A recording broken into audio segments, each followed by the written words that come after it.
listeners, a good way to support this show. By the way, thank you so much. You all deserve a round of applause. We passed 11,000 subscribers today. We're at 11,017, so thank you so much on behalf of everybody at Spaced Out Radio. A good way if you are new here. And Shiny Ray, I'm sorry, I didn't have time to trim my mustache. I promise you I will get that done ASAP. But for all of you, thank you. A great way to support this show is to hit that subscribe button. Hit that thumbs up, hit that thumbs down, ring that bell. The super chat is open. It's a great way to support what we do here on Spaced Out Radio on a nightly basis. And of course, you could always do some shopping right now. We're going to be changing up our store again, but you can do some shopping right now by going to facebook.com/the SOR Vault. It's a great way to support what we do. And thank you so much for doing that and getting your SOR swag. Once again, Bonnie Woodruff, we are talking paranormal hauntings, magic, occult, and why she is wearing dark purplish gray lipstick tonight. We need to know this answer. We're going to get going here in 2 seconds.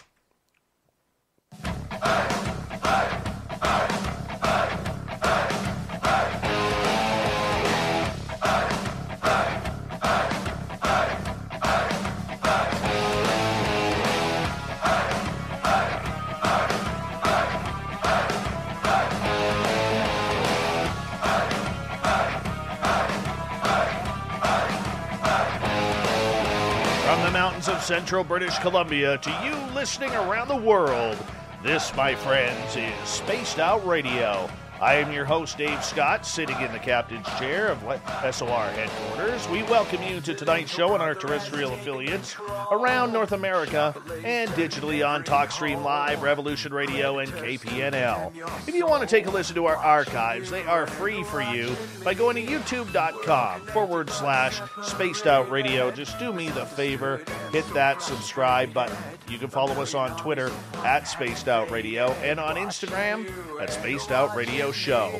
Our website is spacedoutradio.com, where we have a plethora of features for you, including rocking out to Bumblefoot and reading up on Captain Shirk's SOR Newswire. Tonight's show is brought to you by Chive Charities. Help make the world 10% happier by visiting Chive Charities today. You can find them on our website.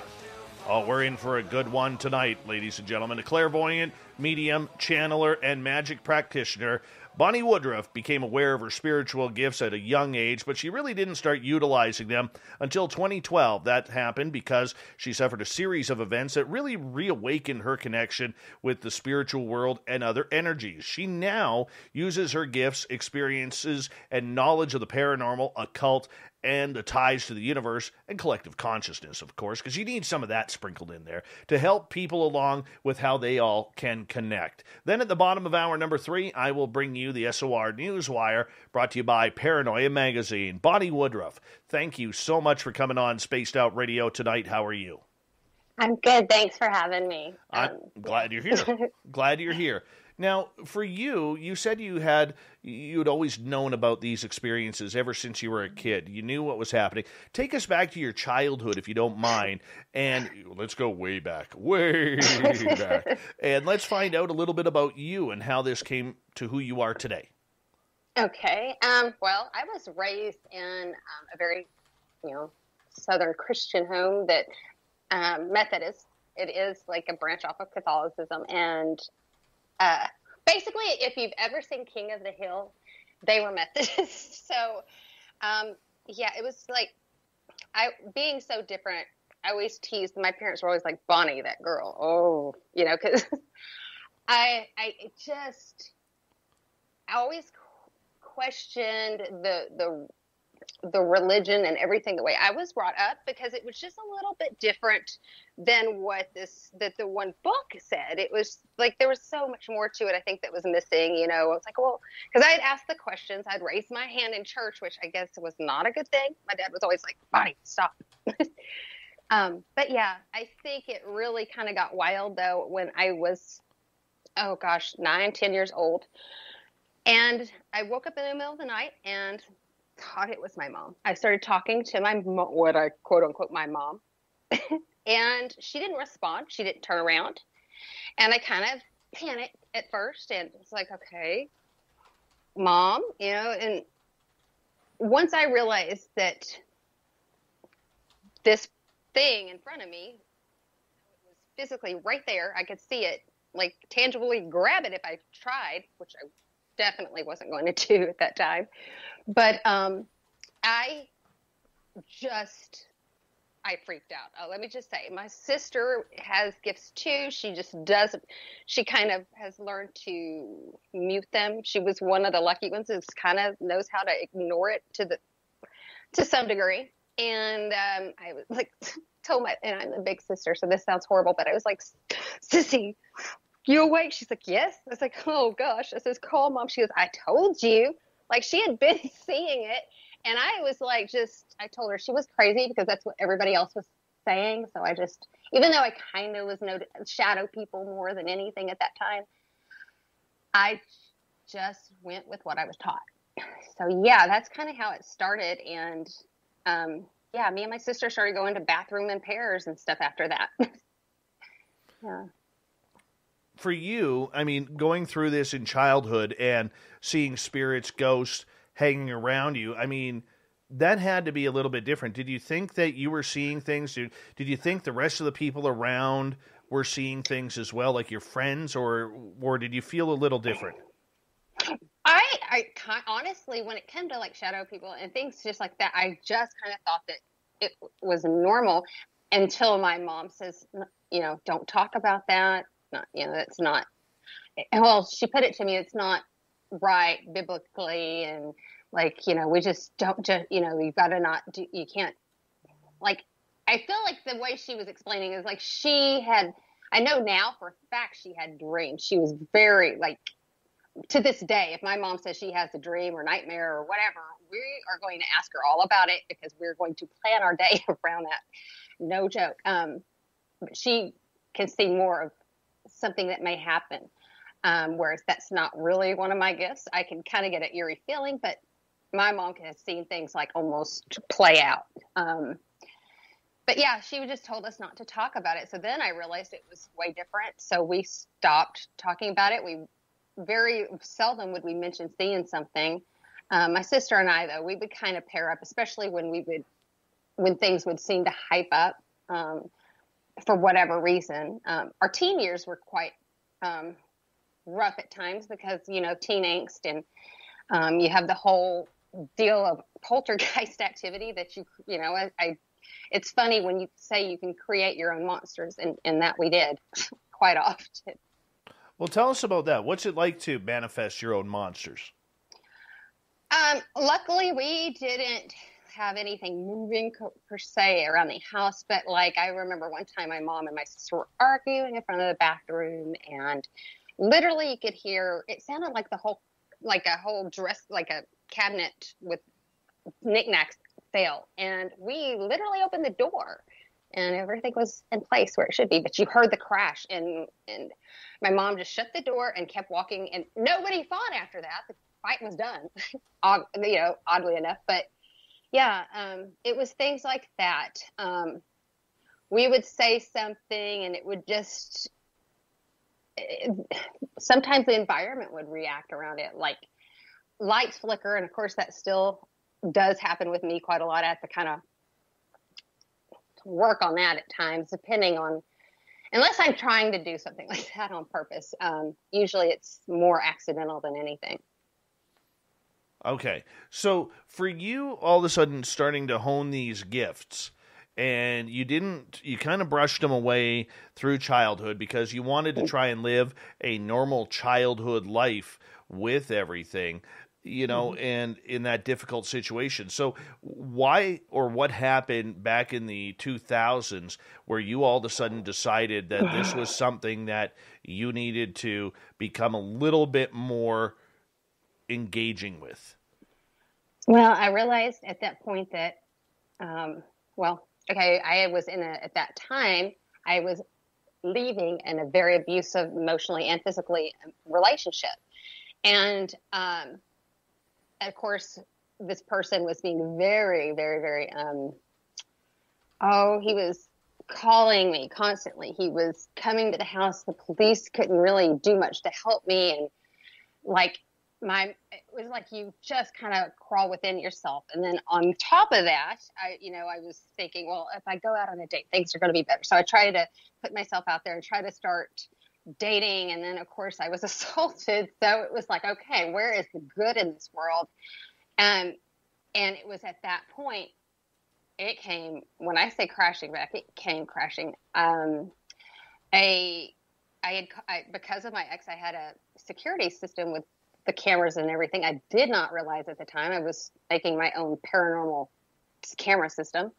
I got a notification that there was movement in my house. I'm laying in bed and I'm like, my heart starts fluttering. I'm thinking my ex is like crawled through a window or something. And I look, and as clear as day, I mean, I still have the video of it. There is a shadow man that walks from my laundry area through my kitchen toward my kids' room. And I looked, I blinked, I rewatched it like 3 times. And then this is so sad, but my oldest has always been I had him I couldn't drink yet. So, but because he is so tech savvy and one of those that will scientifically break everything down, I called him in. I said, look at this. And can you please explain this? It has to be like a reflection of light. He's like, Mom, I have no explanation for that. He goes, but that's kind of scary. I said, well, thanks. I feel so much better now. I'm asleep great.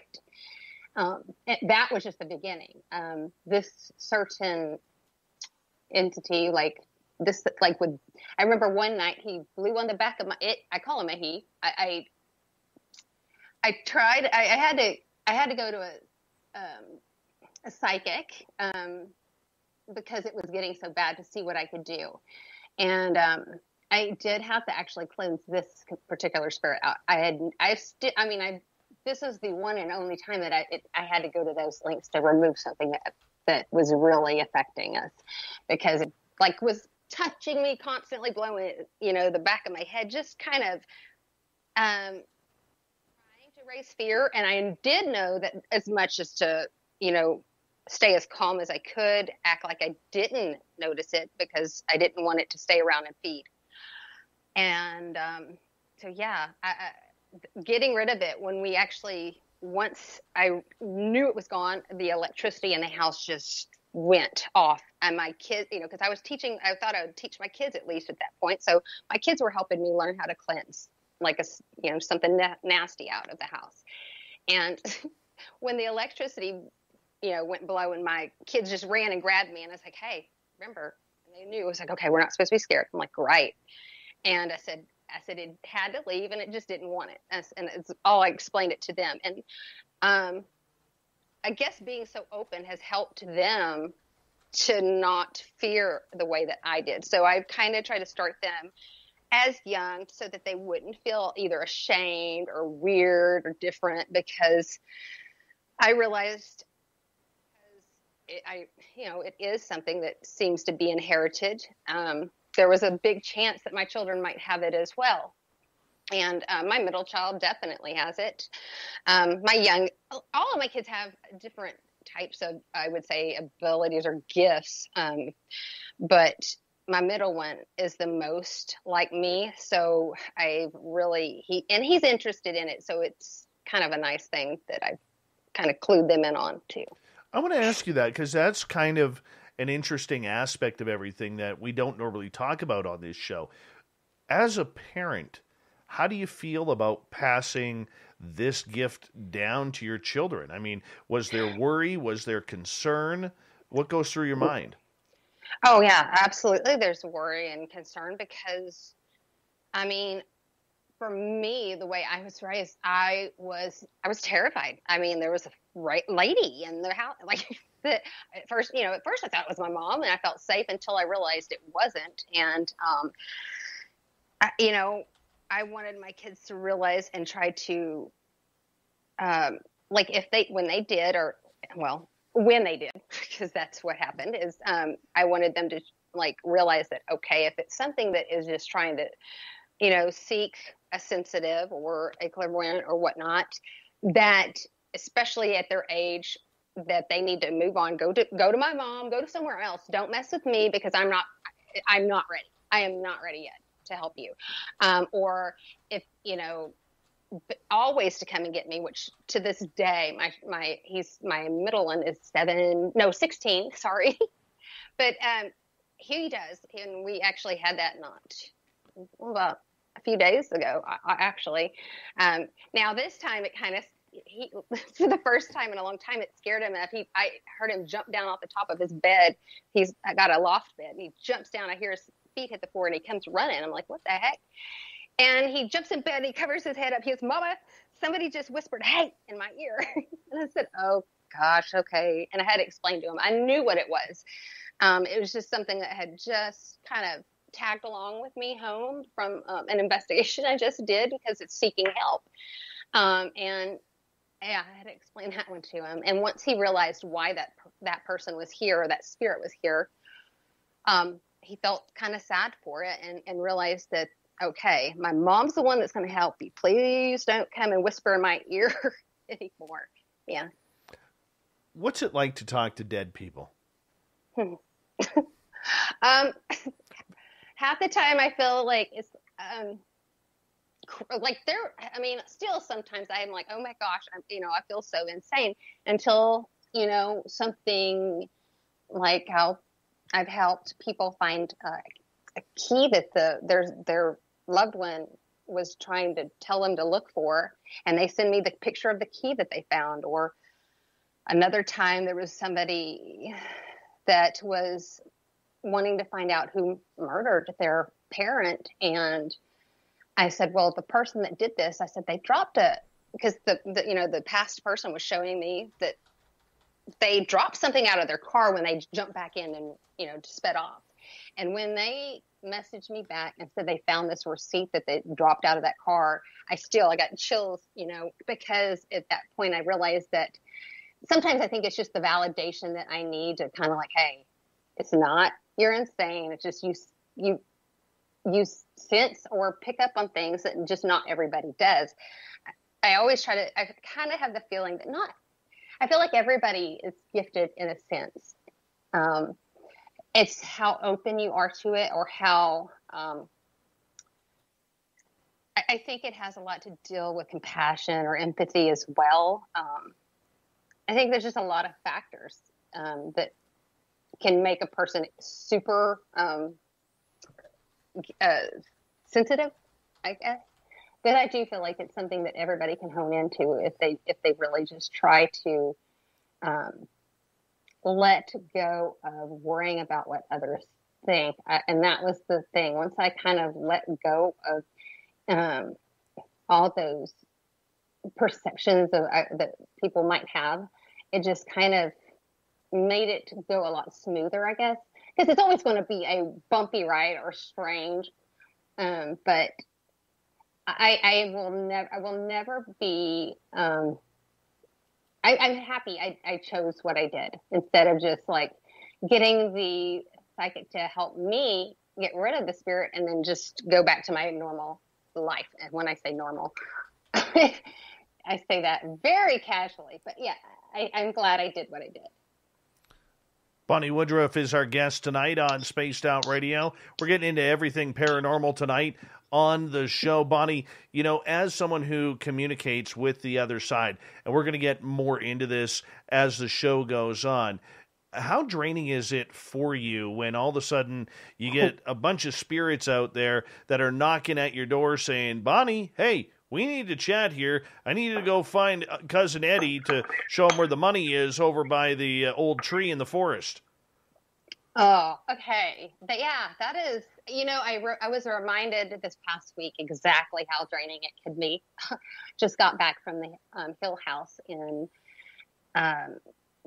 it's in Mineral Wells, Texas. And, the very lovely people that own the land and such. But,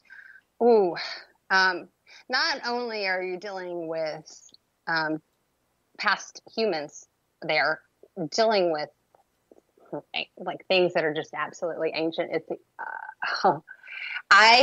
when I got home, I was going to go to work that day, and I'm like, nope, not doing it. And I took off, and I slept all day. And then the next day I went to work as usual, but instead of eating lunch, I took naps on my hour lunch break. It just was so draining because there was like the only way I could explain it, that particular house, that location, the land, it was just pulsating with energy, and some of it extremely strong. It just took everything out of me, to be quite honest. How does it affect you physically? Sometimes I will get headaches, this last time I got even like stomach, like my stomach was just knotted up and crazy. I've had muscle aches. This time it got me pretty good. Usually it just is normally a headache, but this time it got my shoulders, my neck. It had me all tense, and yeah, this last time was quite dramatic, to be honest. When you go through something like that, how do you get your energy back? How do you escape that paranormal lockdown on your own body? We actually were kidding the other day, calling it a paranormal hangover. I try to just give myself rest and like recuperation time. I try not to push myself too hard to. I try to keep up with my normal chores, work, and all that, but I am not going to be as worrisome about, okay, I need to get 2 loads of laundry today instead of, I'll get 1. And if I do that, I'll be proud of myself because I know that I need that time to recoup. I try to be as nice to myself as I can when it comes to like trying to get my energy and self-drain, like any of the draining, like when I try to I guess you'd say recharge. You know, it almost sounds the same as ET contactees, that when they are taken, they wake up the next day feeling as if they hadn't slept a wink. Their body is sore. Their body is very lethargic. Their mind is as well. Is that kind of the way it is on the spirit realm as well? Yes, very much. It can be, especially when you're dealing with things that you can't quite. I like this last time. I don't know exactly. Where the closest thing I can say is that it felt more like, and it sounds funny, but it's Wendigo type energy is what I kept feeling like, and I was like, this is crazy. But I looked at the owners and I said, this feels like Wendigo energy, and the lady actually told me that they've been told something very, very similar. And I told them, I was like, do not go past, I told them what point of their backyard after dark, because it felt like it could affect them, like from then on, if they do. So there were such wonderful people though, but it's that land. I know I couldn't personally probably live with somewhere like that. I know I couldn't. I wouldn't. There's no way. Does it stress you out? That, yes, a little bit. Because when you go to a place like that and you can physically feel how it affects you, you know that it's the long-term effects of that kind of exposure can really, it can affect a person's, the living's health if they're not careful. Very true. As we got about 40 seconds here before we go to break, then why do it? Oh, well, because I do it in doses. I try to be very careful about it. And everybody thinks my house is so haunted, but they don't understand. I probably have the most spiritless house that there is, because I do try to keep that very, very maintained. Come to my house. Oh, wow. You'll see crap. I'm like a Kmart blue light special here. Literally. Been there before. I've been there before. I had to learn. We're shutting down business hours. Not me. It's just always here. Bonnie, I'm going to get you to hold on right there because we are going to go to break here at the bottom of the hour. We're going to have a fun show tonight. Bonnie Woodruff is our guest tonight. She's lighting the incense to make sure the spirits don't come near this interview tonight. Sage away, people. Sage away. Paranormal Talk continues on Spaced Out Radio right after this.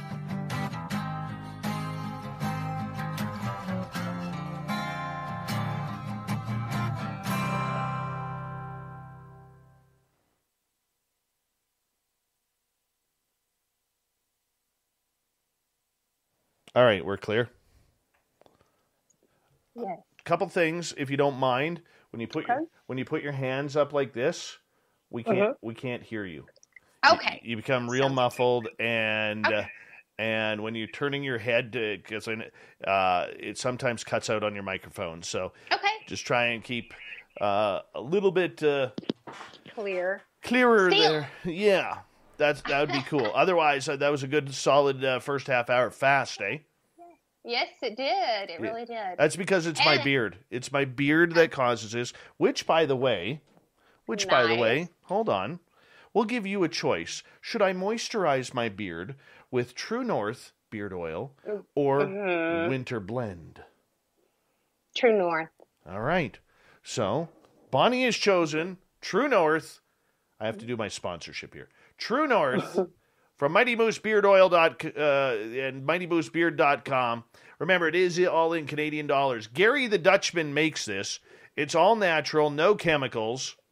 All right. And if you use promo code SOR2019, you're going to get a discount. When's the last time you could say you got a discount from a Dutchman?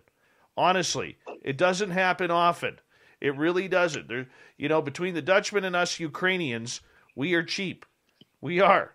But this is how it works. Nice and simple, people. You just squirt it into your hand like so.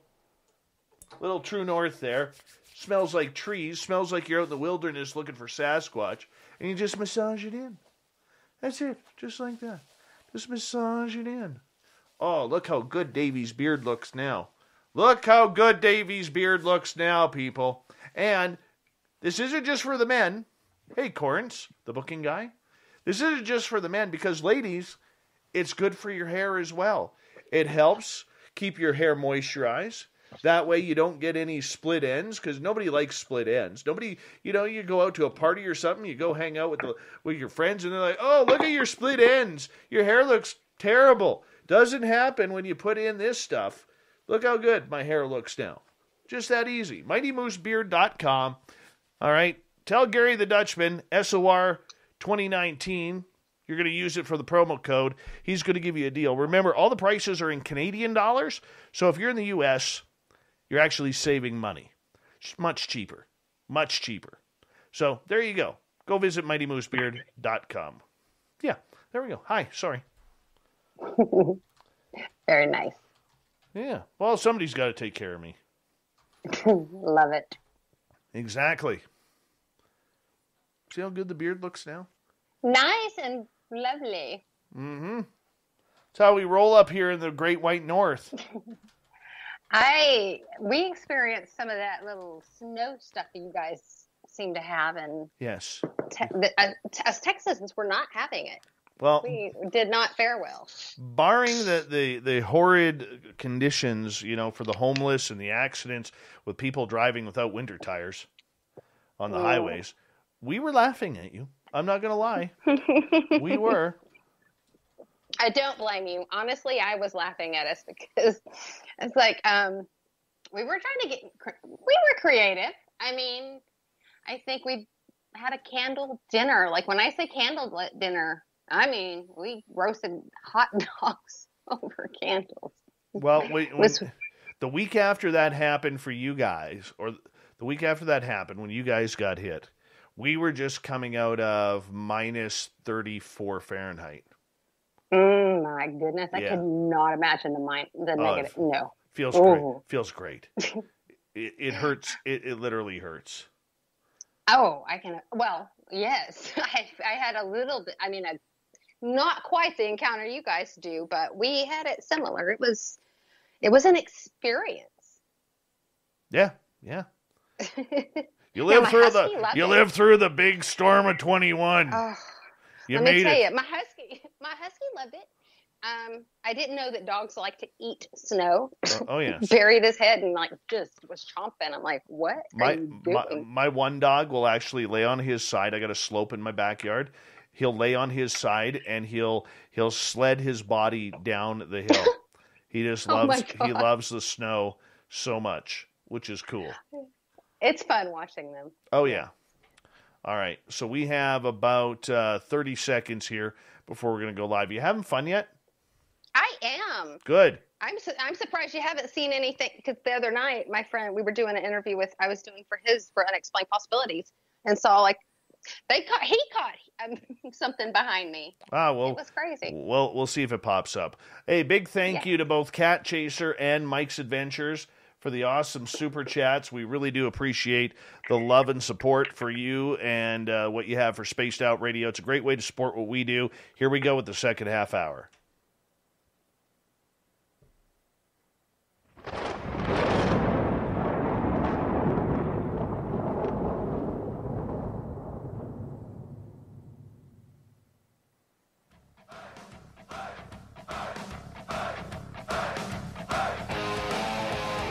Second half hour of Spaced Out Radio is underway. Thank you so much for taking the time to join us. We appreciate earning your listening ears wherever you are in this beautiful planet we call Earth. Or if you're an alien tuning on in, stop by. I'd like to go for a ride. Let's just be honest. I really, really would. Hey, I want to remind you that if you've missed portions of this show or others, check out our free archives by going to youtube.com/Spaced Out Radio. Do old Davey the favor, hit that subscribe button. Our website is spacedoutradio.com, where we have a plethora of features for you, including rocking out to Bumblefoot and reading up on Captain Shirk's SOR Newswire. Follow us on Twitter at Spaced Out Radio and on Instagram at Spaced Out Radio Show. We're talking ghosts, paranormal, all sorts of weird magic tonight. Bonnie Woodruff is our guest. She's down in Texas. She survived the cold and the frozen tundra, and she's not ready to have it back again. But Bonnie, we're glad you are here. Thank you so much for joining us. Thanks again for having me. All right, let's get into some paranormal stories here.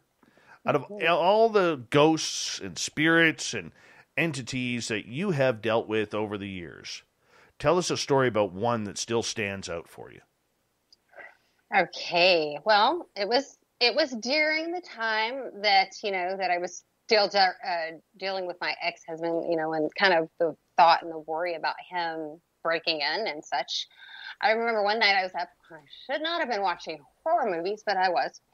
And I get up, I had to go to the bathroom, and I walk in the hall, and I come to a dead stop, because it was, now this is like the shadow figures that are the not so nice kind.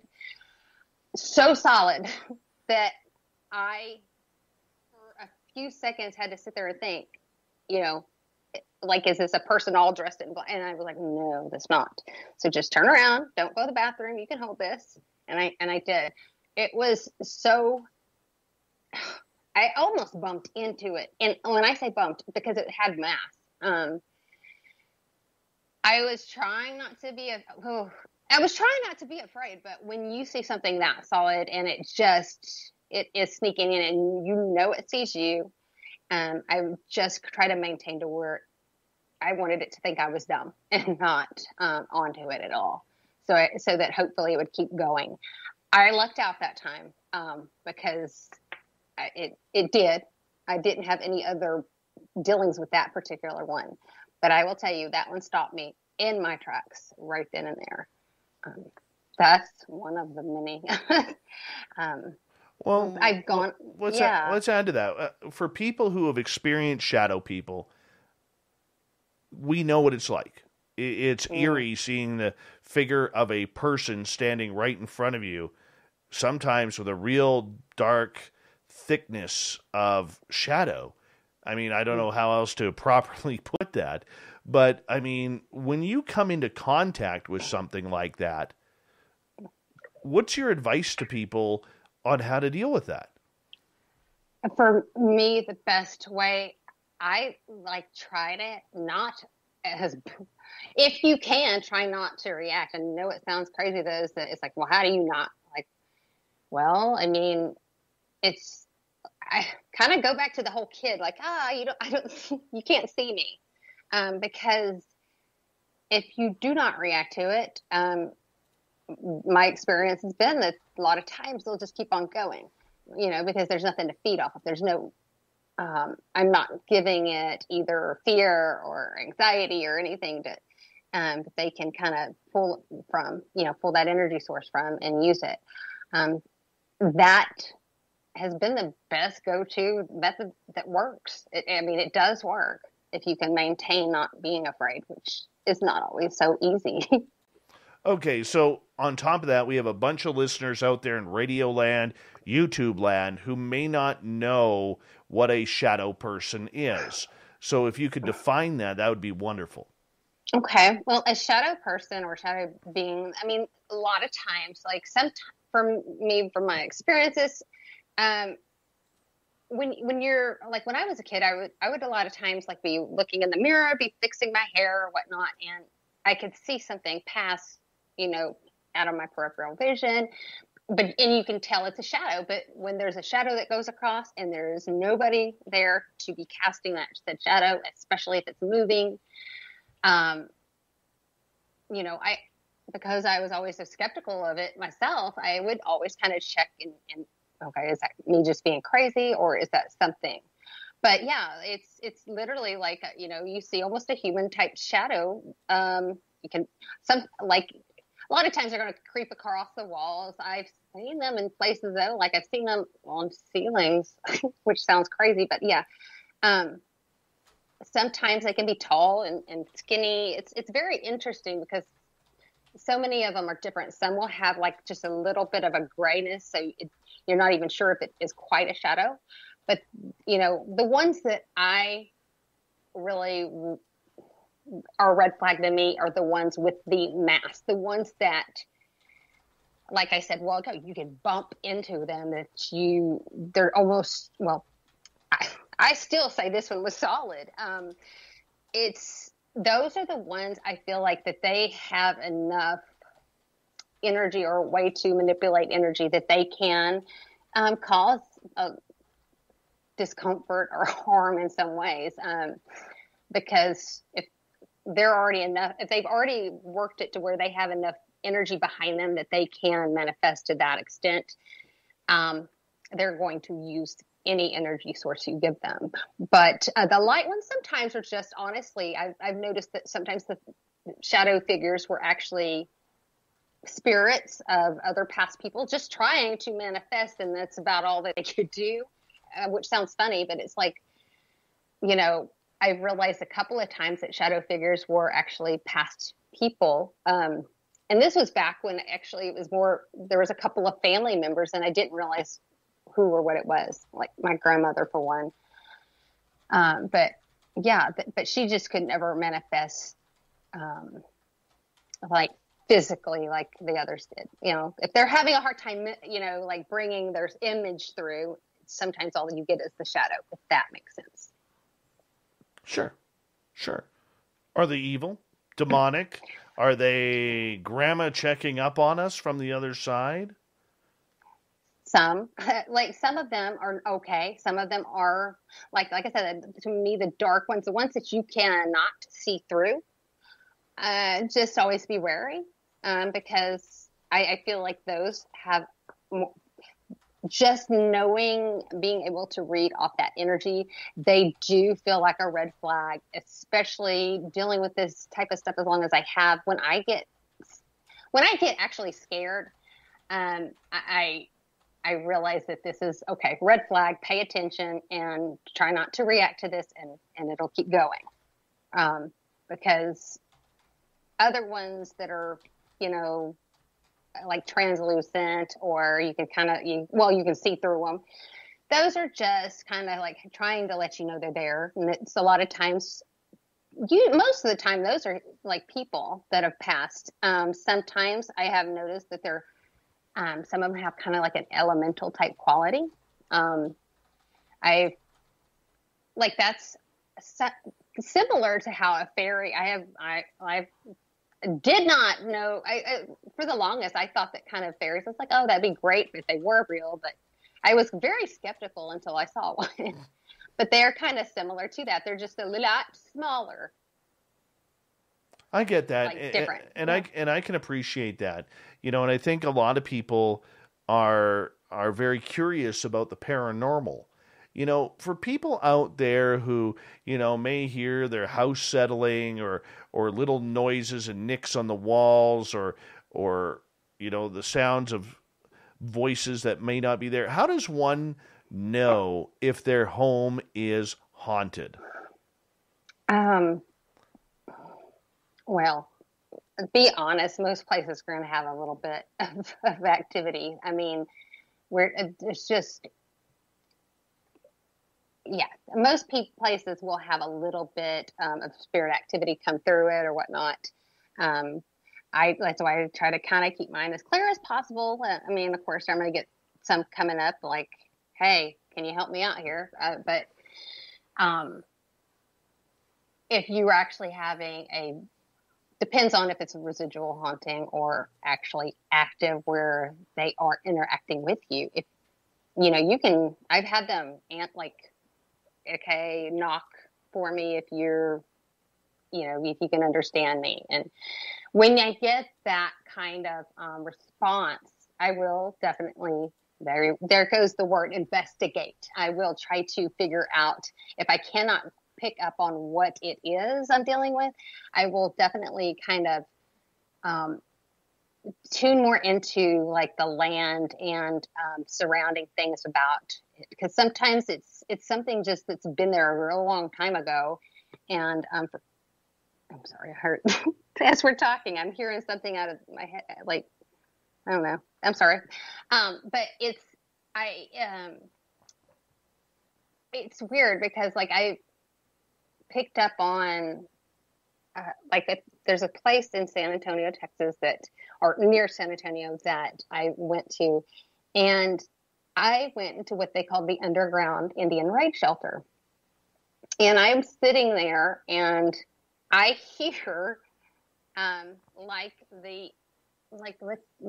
Indians like charging, and they're doing their war cry, and I can even hear the hooves of the horses, and I jump up because it was so loud right behind me, like I jump up and I turn around, and my first instinct, it was funny because of course my children were not with me, but I go to find my kids, and it was like I was picking up a female mother's the way she reacted to being raided.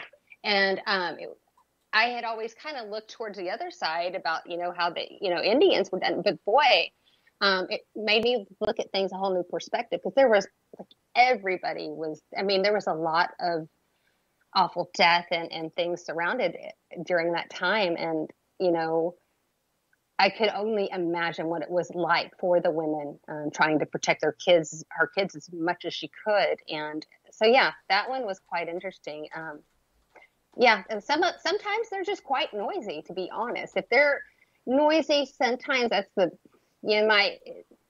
I like to go ahead and not let those hang around if they're going to disturb, especially with kids. That's kind of my thing. It's like, you mess with my kids, we got problems. And that's always been the number one rule here. Okay, but for you, when you go to someone's house and they say it's never really been haunted before, we haven't had anything weird, and then all of a sudden I'm seeing, cups going across the counter. I'm hearing the tap water running in the bathroom when no one's home but me. I'm seeing my dogs being what looks like being chased out of bedrooms.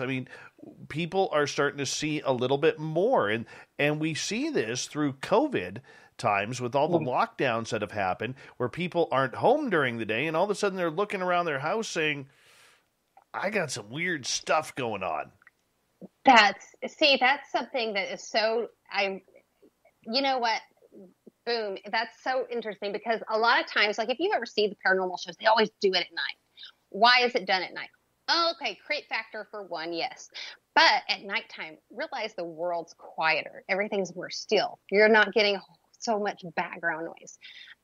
But if you're home during the day and things are quiet and still and such, then yes, you are going to notice the things that you didn't notice before, because there is the silence and such. So if you have that home setting like you would at night when you start kind of hearing weird things, doesn't mean you're just haunted during the night. That's never really the case. You just have never noticed it during the day because you're so busy cooking or whatnot. And once, these people that have had the time at home with COVID and such, it's, people are seeing it a lot more, of course. And with online shopping, I know a lot of people like to go and get like, I have a lot of friends that go and do antiquing. I'm like, be careful what you get. I'm like, just seriously, they think I'm crazy. But as a kid, my mom used to go antiquing all the time. My grandmother would do it before her. And I remember there was a picture in our house that me and my sister would avoid it was a living room. It was a second living room, but we would not even go in there because they kept saying, why do you hate that picture? So we hate it.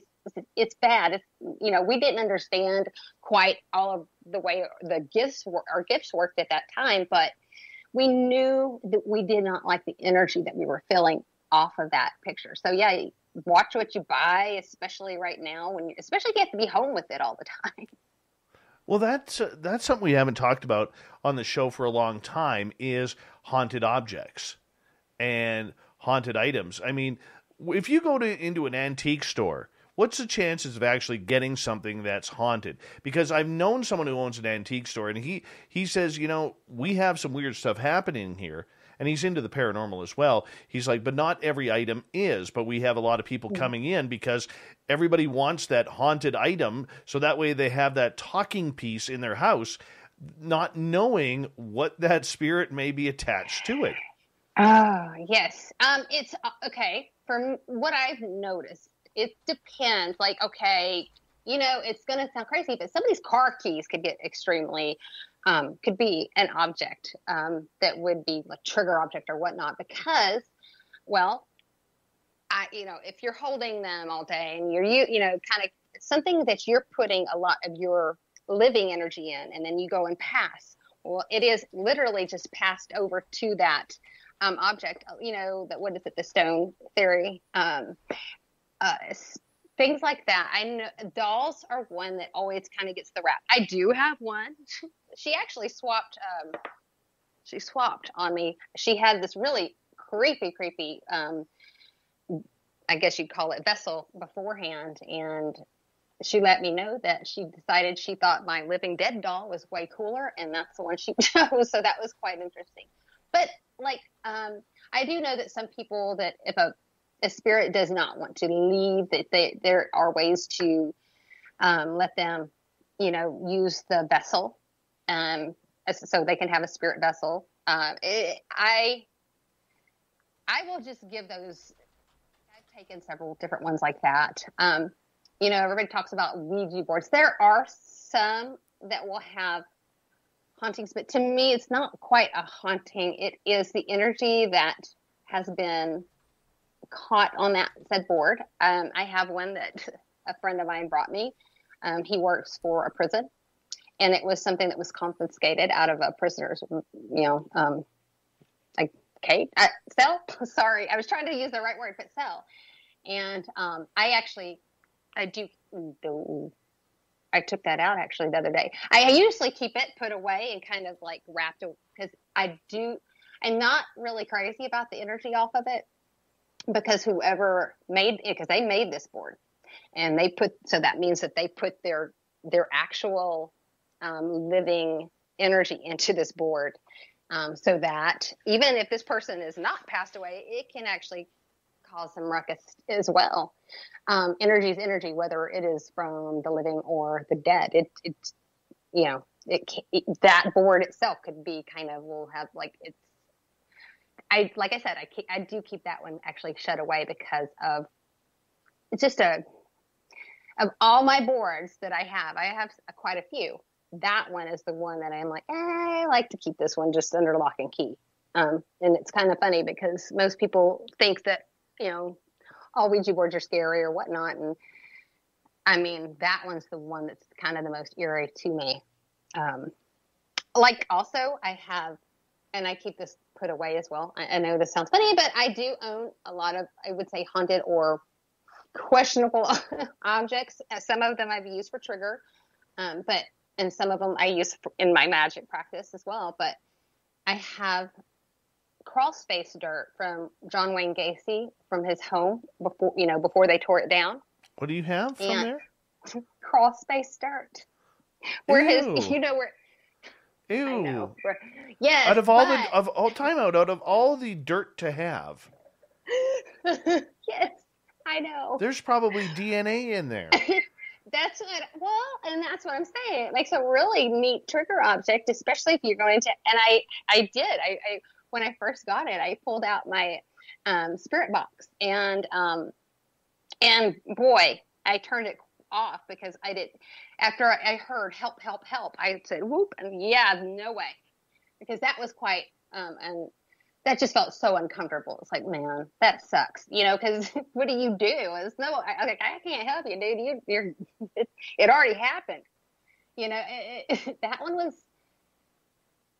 uncomfortable. But yeah, I have that. But now I kind of use that more in my magic practice. I do still keep it locked up, but like I will take it out on different, like this recently, I took it with me to this last investigation. And what I didn't know at first was I kept being drawn, and one channeling session that the main investigator was doing, I kept looking behind me. There was this picture that kept getting my attention. And I asked the owner later, I was like, what is this picture? She said, that's John Wayne Gacy. And I'm like, well, that makes sense. I had the dirt there in the room with me. And that's why I kept turning around, and I did not realize she had a lot of collectible items, kind of more auditorium type things. And I kept looking at that picture of Gacy, but I didn't realize I was holding and messing with that dirt all night long.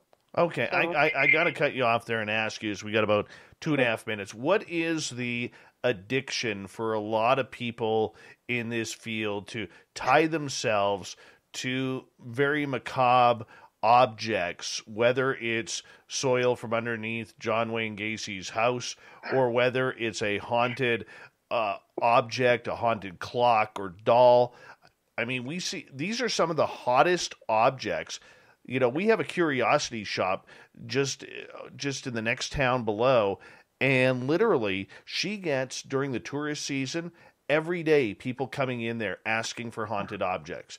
And wow, if that's happening up here, it's probably happening everywhere, not only in North America, but the world. So the curiosity factor I get, but what is the addiction to adding to a collection like this? You know,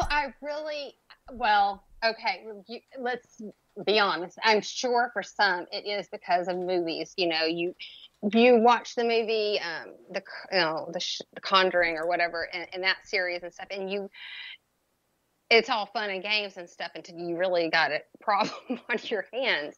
Or for others, it is because, I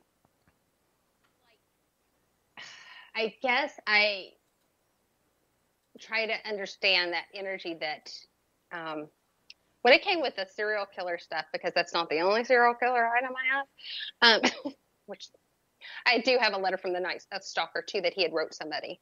But it's to try to see the triggers. If these have caught enough of that person's energy that it actually can cause, like manifestations of spirits and such. So it's kind of like seeing how commonplace that can be. So yeah, I do feel for whoever lives on that property now, because that soil is, it's like I have a tiny jar and it's insanely active, I guess you'd say. That is incredible. Absolutely incredible. My friend, I'm going to get you to hold on right there, because we are going to go to commercial here at the top of the hour, and we're going to continue the paranormal talk. We're going to get into some magic, some spell casting. Let's get a little witchy next hour. I'd love to get a little witchy next hour. Would you? Bonnie Woodruff is our guest tonight. She is a paranormal investigator. She is a magic practitioner. She is a channeler. We're going to get into a lot of this really cool stuff when we come back on Spaced Out Radio with Bonnie. And we will take your questions as well, because we're going to open up the chat rooms to all your questions about the paranormal. Bonnie Woodruff, our guest. We continue on with Hour 2 of Spaced Out Radio, coming up right after this.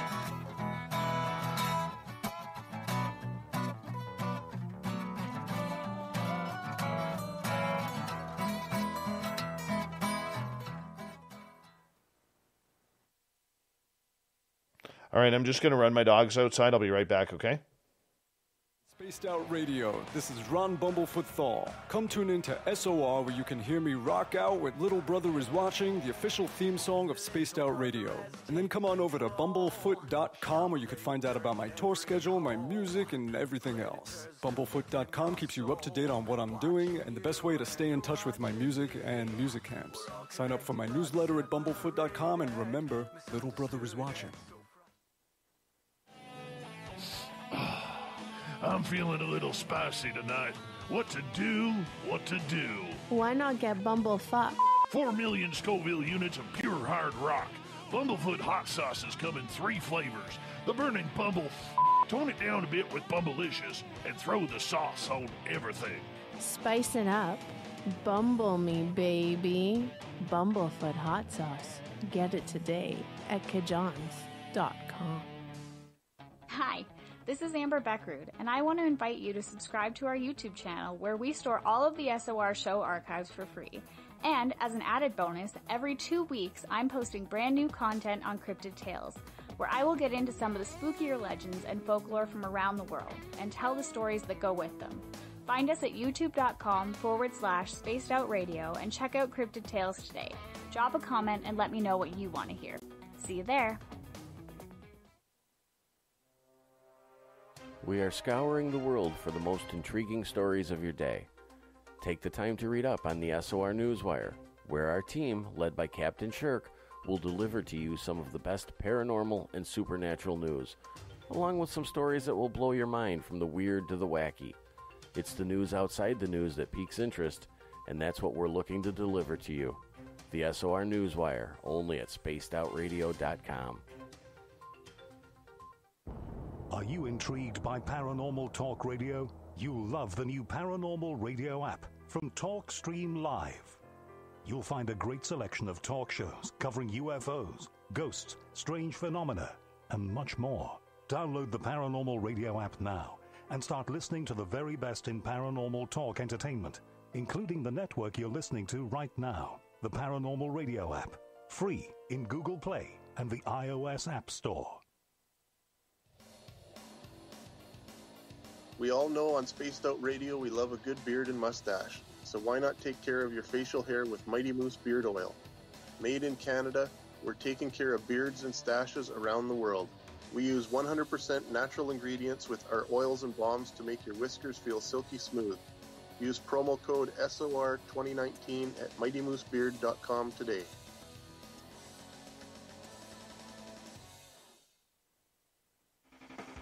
The party is always on at the Moose Vancouver. The Moose Vancouver is where you want to be when visiting Canada's West Coast. Open until 2 a.m. nightly, the Moose cranks up the rock while serving some of the best rated food in the city. The menu starts at $6.95. Why party anywhere else in Vancouver when the Moose is right there? Get your horns up and rock with the Moose, the official party bar of Spaced Out Radio. Hey, space travelers, this is John Resig, founder of the Chive and Chive Charities. If you know anything about our website, you know we like to do things a little differently. We're not some faceless organization collecting money for a nebulous cause. Our donor dollars go directly toward life-improving items. Then we give those items directly to an underdog who needs it most. To become a donor with Spaced Out Radio's official charity, Chive Charities, just go to chivecharities.org/donate. The SOR Vault is open for business, and do we have some cool swag for you to pick up? All you have to do is head over to our website and click on the SOR Vault. You have a variety of cool logos to choose from, and put them on anything you want. T-shirts, hoodies, hats, coffee mugs, you name it, we can get it to you. So do your shopping by supporting the store you love. Get your Spaced Out Radio swag at the SOR Vault today. All right, we're back. We've got 2 minutes. Just so you guys know, we'll be adding to the beard collection in the studio, as Science Bob has mailed his beard that he shaved off, his COVID beard, to us. So we will now have a 4th beard in the studio. I'm kind of excited about that. Hi, Kim Jellin. How are you? Nice to see you, Kim Jellin. Who else we got? Chris Reap. Who else is new in here that I haven't said hello to?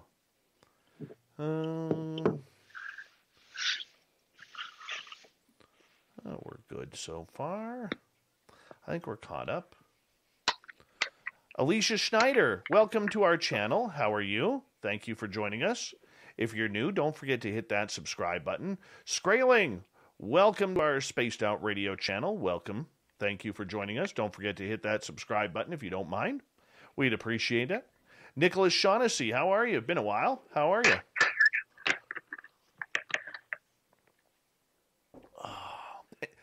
There she is, everyone. Gorgeous Amy Vegas O. There she is. Give her a round of applause, everyone. All right. We got about 25 seconds. A big thank you to Eric, to Cat Chaser, and to Mike's Adventures for the amazing super chats. It's a great way to support what we do on this show. Also, if you're brand new, hitting that thumbs up, thumbs down, thumbs sideways, and hitting that subscribe button and ring that bell really helps. And you can do some shopping. Get yourself a Spaced Out Radio t-shirt at facebook.com/the SOR Vault. Hey, Fapster, how you doing, buddy? Good to see you. Thank you for joining us.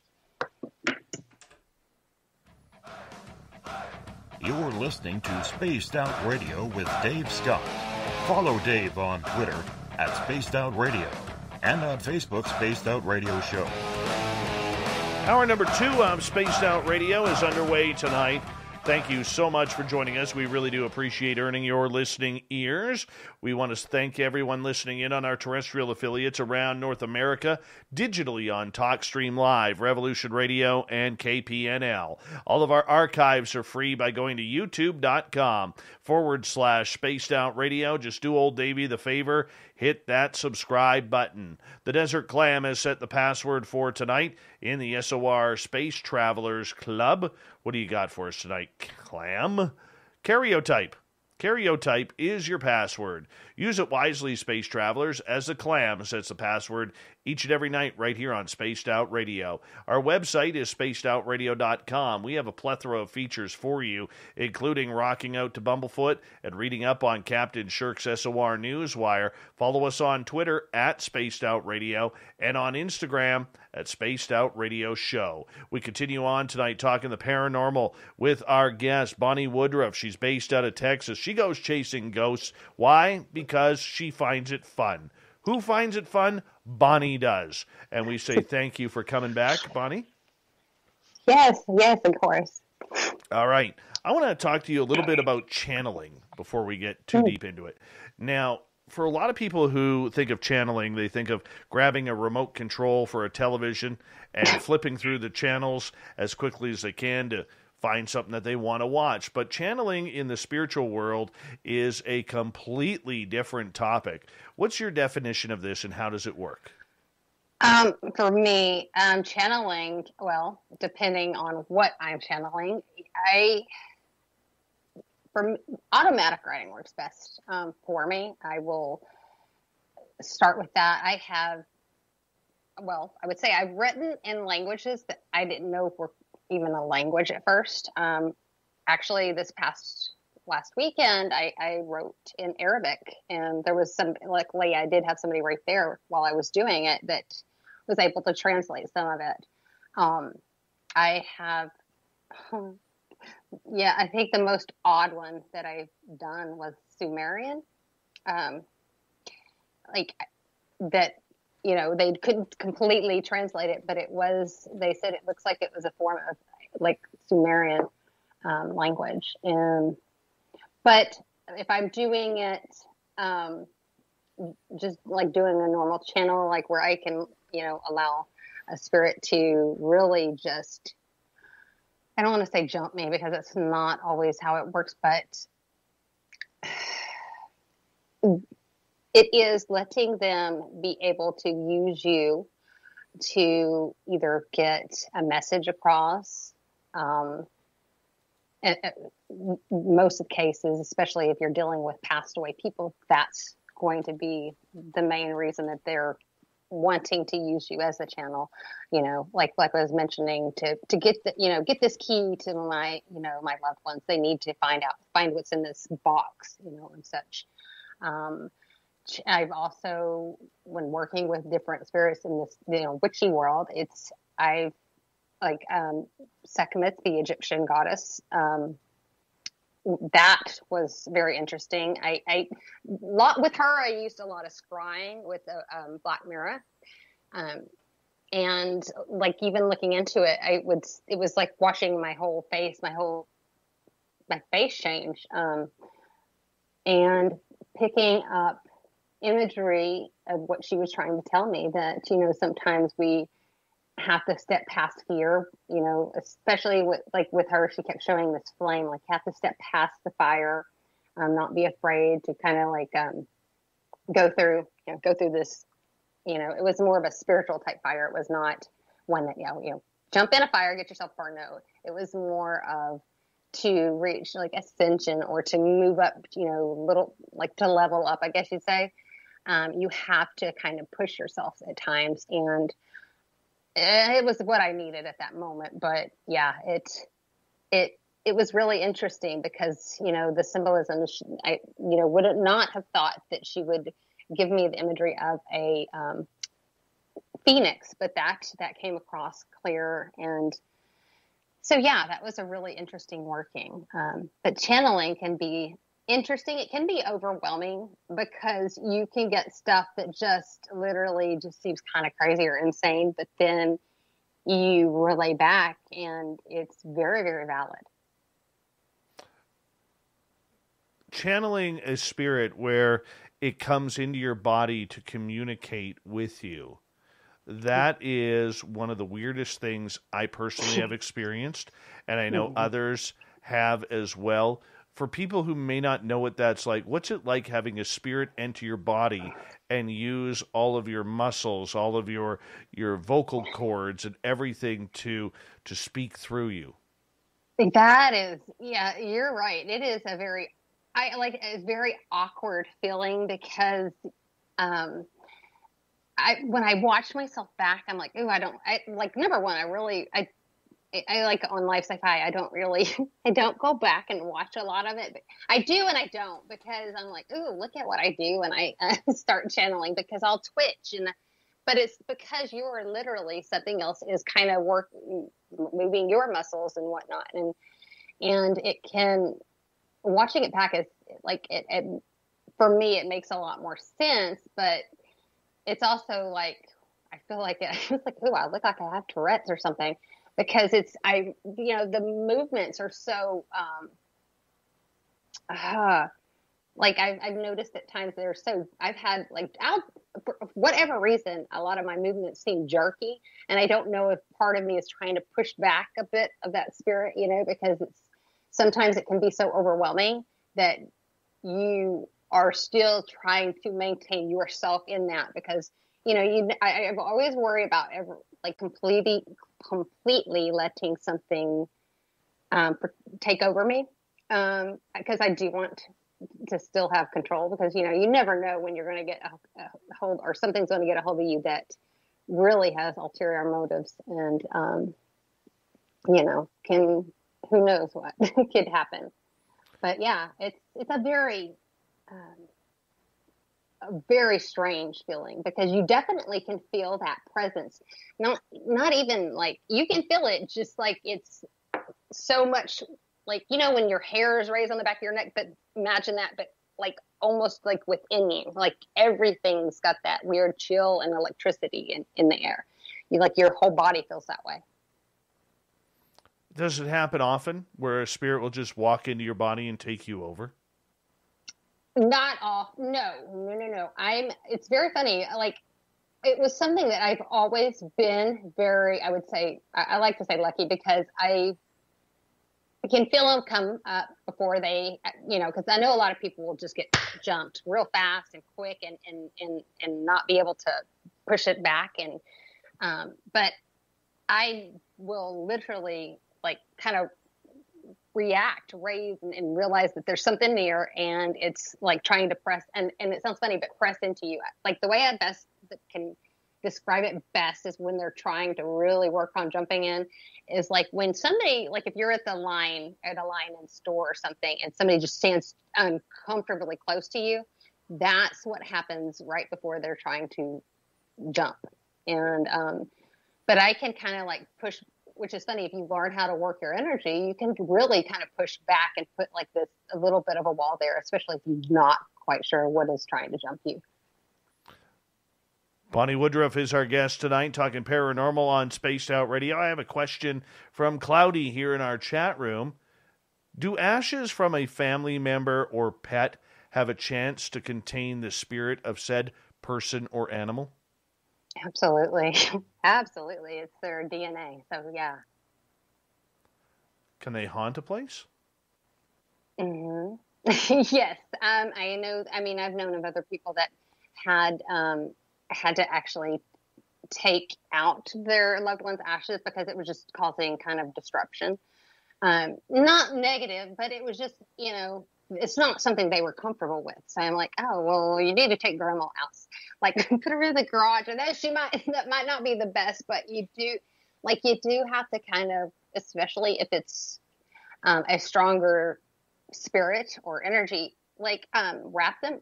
Always go to is a black cloth, like wrap it in black cloth, because that will kind of help, like, douse the energy a bit. Like, it kind of contains it better. That's what I do. Like I say, with the Ouija boards and things like that are just got an energy that I'm not really wanting to expose to my own. Another question coming from Eugene in Philadelphia, who is asking, who are these beings that inhabit you, and where are they from? Hey, Eugene. Different places. I've had, like I said, working with the goddess Sekhmet, I actually, working with her so much that she was in particularly really strong, and she was a lot better at jumping me than any other spirit I've actually worked with. And that even the dead,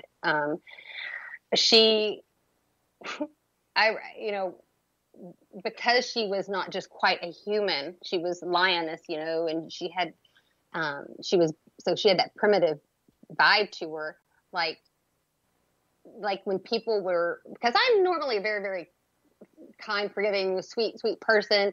And one of the reasons I was working with her is learning to draw lines boundaries with people, because she's great at helping, a person learn to maintain boundaries, being able to say no. And I remember, like even my friend goes, you have been feisty since you've been working with her. But it was like, because she was really, I teased jumping me so much so that I would really learn how to, and when were these appropriate times. This is a time you say no. And I mean, like, there were moments that, like it just would happen so quick that it was interesting. Now, as far as like that, when it comes to people that have passed away, I mean, oddly enough, and this doesn't happen to me often, like coming across a person or a family member. I've come across a couple of family members, but it's not like you would think, oddly. But I did have a friend that had supposedly committed suicide. And because he wanted his children to know that that's not the case, that's not what happened, he was jumping in, and literally, I was very graphic because I saw everything, which I'm not sure if he was aware that's what was going to happen. So I had to see the whole scene of what went down. And so, sometimes it can be a human, and sometimes it can be like, if you're wanting to work with things it's some spirits or some like deities are very responsive to that. So they don't mind, like, helping you get a clear picture of what they're wanting you to see. And that's what it is. It's like they will put that, you will see almost through what I would call their eyes, how they're seeing things. You'll know the difference because it is not something that you would normally, like, create in your head. It'll be way off. I mean, especially when it comes to scenes of, like, when it comes to, like, my friend, being able to describe the room that I had not been in, to the family. That was, even, I think because it was somebody that I knew personally and that was very close to, that was quite disturbing, because I felt like I knew way too much. And unfortunately, there was only a handful I can do with that. Because you can't, like, go to the police and say, hey, here, I got some info for you. It doesn't work quite that way, unfortunately. Okay, what about a spirit that comes to you that's in trouble? Maybe, it doesn't matter what the situation is. We could make up many scenarios on that, but a spirit that just, says, hey, I don't know what to do. I don't know where to go. I'm confused. What am I doing here? Who am I? We see it all the time with a lot of people in the paranormal, spiritual mediumship of, communication with the other side. How do you deal with that? I like, it sounds silly, but I deal with it on a case to case. Depending on, like recently I come upon a little child, and she did not know that she had been hit by a car. When I first saw her, I saw a little girl, and then she turned her to the side, and her face was, like, gone, like ripped away. And I'm like, oh no. I kept, at first I was, like, trying to figure out why, like, what is, I thought, I didn't know if it was a deformity at first. And then I realized that she had been hit by a car, but she didn't, like, she wasn't aware that she was gone. But she seemed to be very comfortable where she was. And from that, I can't. With the child, it was really hard. Because I guess because I'm a parent myself, I just didn't have the heart to say, hey, honey, you're not here no more. You're like, do you, like, I don't even know if she was, like, because she was like 11, 9 to 11. Like, I don't even know if she understood the concept of death, even to try to work on trying to pass her over or cross her over or whatnot. And now when other ones come over and they're confused, I have in the past, especially if they're just, like, in turmoil, I will let them know that they're past. When it comes to an adult, I guess you say spirit, I will let them know, hey, this is what's, happened. You are you're no longer here. If you want to cross, I can help you. If you don't want to, that's fine too. I'm not one of those that force out every spirit to cross over. I just don't. I would want that respect and that choice myself. I try to be as respectful as I can. But yeah, I've taken them recently, not on purpose, but yeah, I have before taken them home and helped them fix what it was that they were needing help with, and then they'd go on their own after you kind of help them with whatever their issue is. How do spirits normally react when they find out that they are dead? I've had some. The female recently that dealing with it's like, I think she really knew anyway, but there's been a few times it was kind of angry. Other times it was like it all made sense, and they were just like at ease. They were at peace. At least they knew that the confusion or this weird for them, like what it seems to be is like they're stuck in like this Groundhog Day of a nightmare over and over, and they just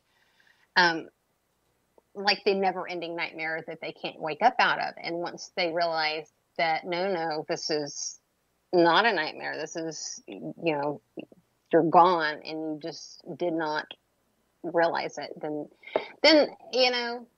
sometimes they act peaceful. I've had many act very okay with it.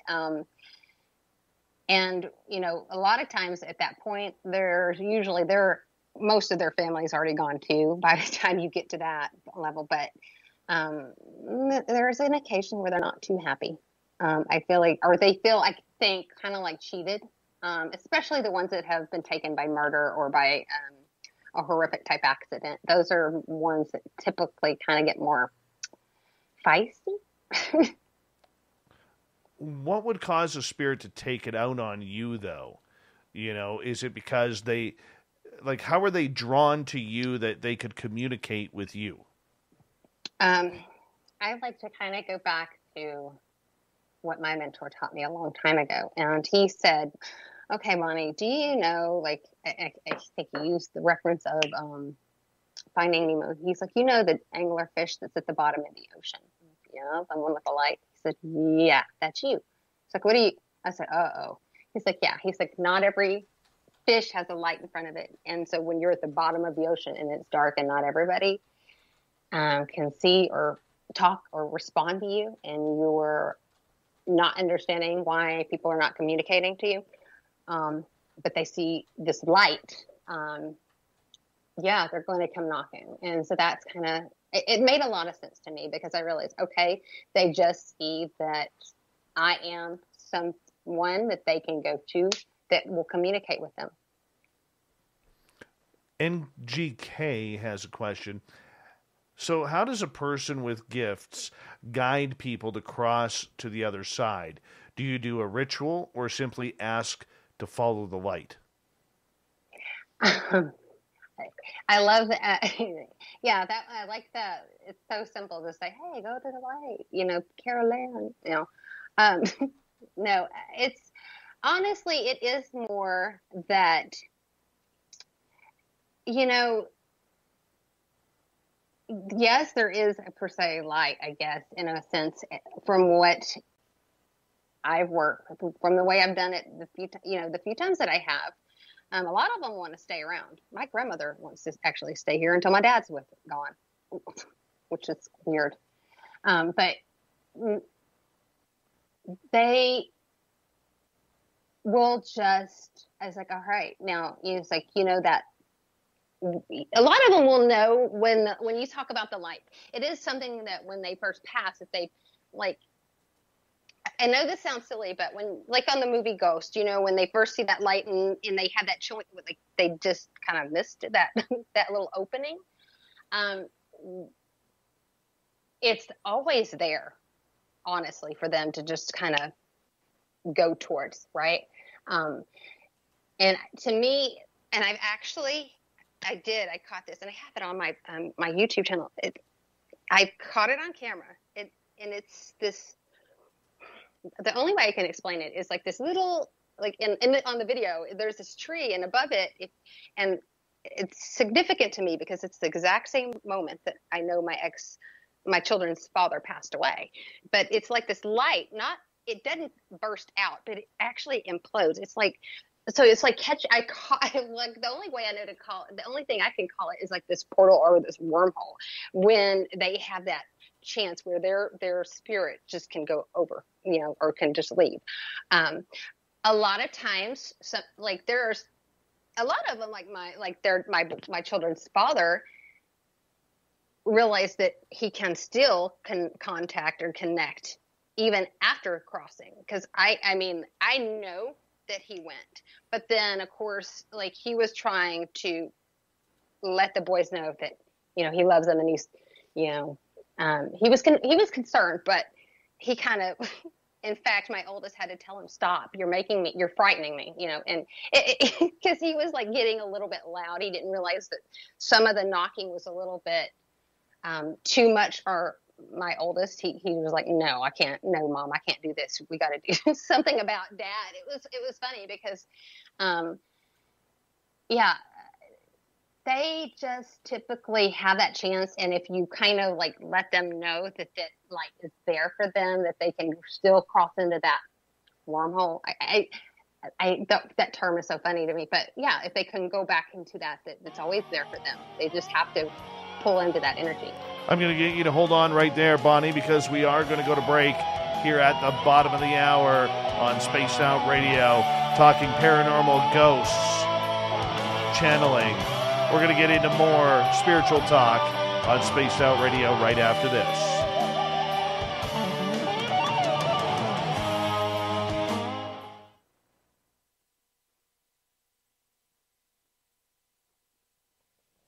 All right.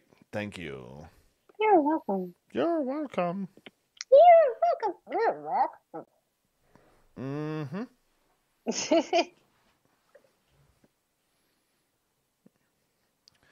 There was a question from Brian about UFO news in the chat room. We will, if things happen, the way we do it here on the show, if things happen, we will be able to have an immediate guest change and break into that news if something major happens. So, say, for instance, it's, coming up to June 1st, where, probably the month of May and June, we're going to do a lot more UFO stuff leading up to June 1st when the 180 days are over for the UFO files. We are going to be concentrating a lot more on UFOs at that point. But if anything breaks on that, and let's just say hypothetically we have a guest talking about Bigfoot that night, we will reschedule that guest to do a UFO type panel on that situation, because we do need to be able to break into that and be current and upfront. The hard part about our schedule is we are literally booked anywhere from 3 to 6 weeks in advance. So that's kind of where it gets a little bit difficult, but we will do our best as the UFO world starts to take a little bit more notice going into May and June, or if something breaks before that, we will do it. Right now, it's more like a bunch of headlines eking out. We will tackle those topics, and we will make sure that we do get to them. So you're going to be covered with lots of UFO stuff coming up here, and especially in May and June, and we'll have it all set up. So we'll get it taken care of. Don't worry. We got you covered on that. Yes, I did hear of the USS Kidd incident. That's pretty cool. With the drones, that's pretty phenomenal. Pretty phenomenal. We'll be reading that one up tonight in the news. So we'll make it happen. Hey, Justin Goodearth. Hey, Jason Tussler. How you doing? Thanks for joining us. Gary the Dutchman. You're Dutch. Just want to say that. And go from there. Go from there. Yes. I had hot wings, and I had a pound of hot wings and a pound of honey garlic wings for dinner tonight. I feel totally manly right now. Hi, Terrible Times. Just for the record, I know you can't see our guest. She has incredible teeth. Incredible teeth. You can tell by those teeth that she brushes and flosses at minimum 2 times a day. Minimum. I try. Brian, you're a New York Mets fan. Okay, you can't be insulting the World Series champions of 27 times. You can't. It's impossible. Hi, Alicia Snyder. Nice to see you make another comment. Hi, Rooted in Gorgeous Sacredness. How are you? My gifting site, Cat Chaser, I'm not going to be able to get to my Bigfoot gifting site for probably another 3 to 4 weeks at minimum, because the snow in that area will still be quite heavy. And trust me, I am jonesing to get out there. Jonesing to get out there.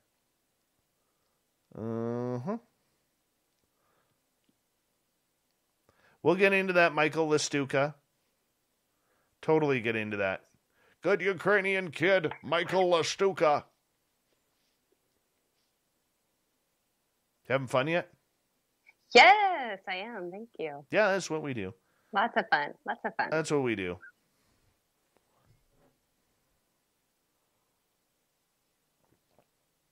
We got about 1 minute. Hey, Vinster, how you doing, buddy? Nimkish, nice to see you.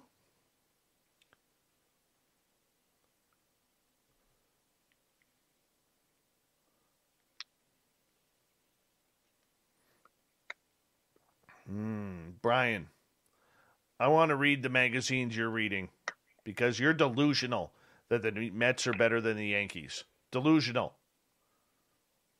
Delusional. Dark Moon Rising, welcome to the show. All right, we are going. Is that you? That's me. Oh, that's you. That's Yes. That's our friend Benita. And yes, I have actually had the. Did you hit that subscribe button? Yes, I did. Good. All right, we got 10 seconds here. Hi, gorgeous Simply Coco. Eric, Kat, and Mike, thank you for the super chats. We're going to rock and roll here with the second half of the show right now.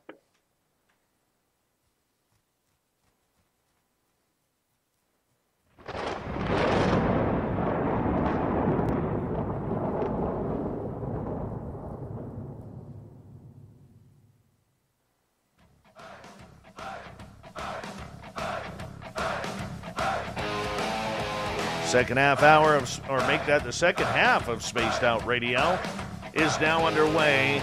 Thank you so much for taking the time to join us. We really do appreciate earning your listening ears.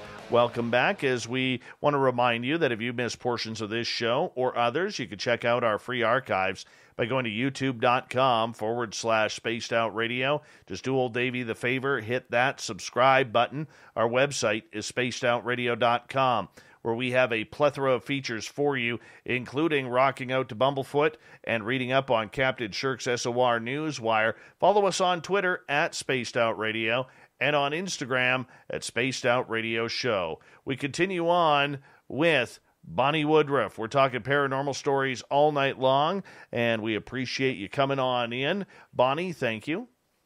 Thanks for having me. All right, we have a couple of questions from our audience here for you, if you don't mind. And number one, we'll go to unexplained possibilities in our YouTube chat right now. Mm-hmm. What is a paranormal experience you would like to have? Also, is it possible for someone to be the eye of paranormal energy, meaning things happen around them but never to them? So let's go with the first part of that question about what's a paranormal experience you would love to have? Oh, well, I'm trying to think. I guess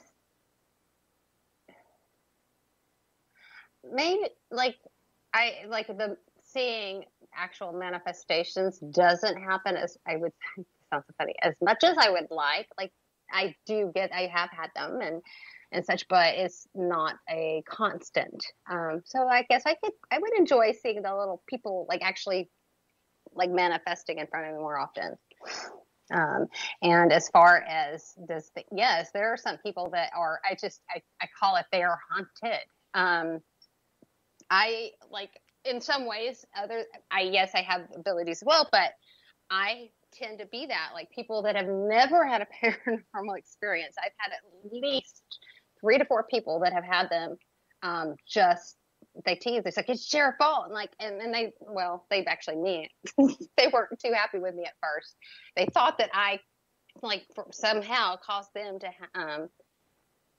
he wasn't even attacked, to be honest. He fell, but my coworker, we were painting where I work, and it is a mental hospital, for, the sick in the mind. And then before that, it was a World War II prisoner of war camp. So it's got a lot of energy anyway. And we were painting on a dorm that was closed and locked, and nobody else had access to at the time except for us. And he thought one of the other maintenance guys got in and pushed the door, and because he was painting the bottom of the door, and pushed him over. And I just stood up and walked out because I felt it. I knew that something came through. It wasn't really even concerned with us there, to be honest, but the door pushing was enough to nope, no, I'm done. We left needless to say, we left that building and did not go back that day at all. If I were to experience anything paranormal that I haven't, I would love to be able to see something move. So many times, and I've had a lot of paranormal experiences over the years, but I've never seen that glass move across the counter, or the tap turn on, or the door open right in front of me. I don't know why. I feel like I'm missing out because I want some of that action. I just do.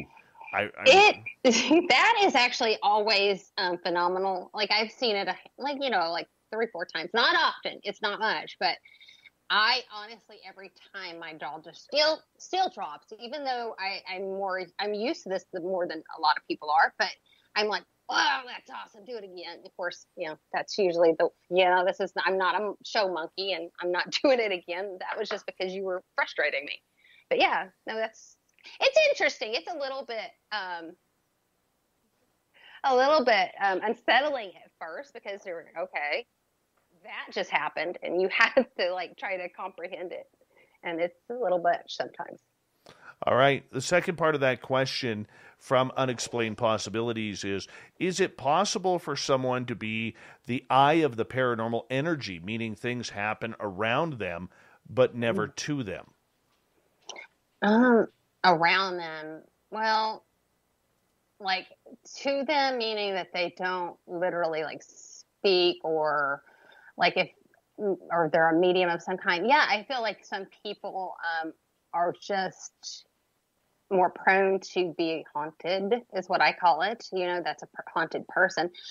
They just might not be fully aware of what's happening around them. I feel like that's kind of like, okay, my sister, she did realize it growing up, but it's one of those things. It's like not paying much attention. So I would say being more aloof to it. So yes, I do think that there are people that are a magnet for things as such, and they just are not typically tuned into it. All right. Michael wants to know, out of all the experiences that you have you ever had any that have led to extraterrestrial encounters? And this is where I get, I know it sounds silly, but as much as I've dealt with, this is where I kind of get a little bit scaredy cat. But yes, I have. I can't use my spirit box as much anymore these days because it's tuned into a different frequency nowadays, which I actually have a couple of those on my YouTube that you hear the different pitches and I'm going, okay, what? Like I looked at the box, like, what station is this? Okay, I'm not liking this. I realized it started all happening, and it's like it messed up my spirit box at this one particular place that it's right over the Red River, like the Texas-Oklahoma border. There's a lot of interesting places about that land in the first place. I feel like that might just be a spot for that type of activity. Bridge, you got just, it's very interesting because I feel like there are certain places that just seem to get more of that ET type activity, I guess you would say. So yeah, I've had that. Unexplained Possibilities, which is he's had me on a couple of times too, and he teases. He's like, he always says, "When are you gonna you're fixing to get another visit?" And I'm like, dude, if I look out my window and there's somebody else looking in, me and you are going to fight, because like I am aware of it, but I don't think I think it would literally scare the poo out of me, because that's I don't know why, but that's like, I guess sage doesn't work. I don't know enough about it. I feel like that I feel safe or protected. So yeah, I feel a little bit more and I feel very unarmed when it comes to that. And yes, so I have gotten it. And they like to I have realized they do like to work with my lighting. So when I get lights flickering, that's not spirits usually. They're usually hanging around, and I guess I kind of realize that, quote unquote, I'll get a visit. It's just, I'm like, oh, you don't have to warn me. Just do it. And don't let me remember, like always. I'll just wake up with weird bruises again. We're good. Do you think you've been taken? Yes. Yes. And yes. Yes, I do. Again, I'm glad I don't remember it.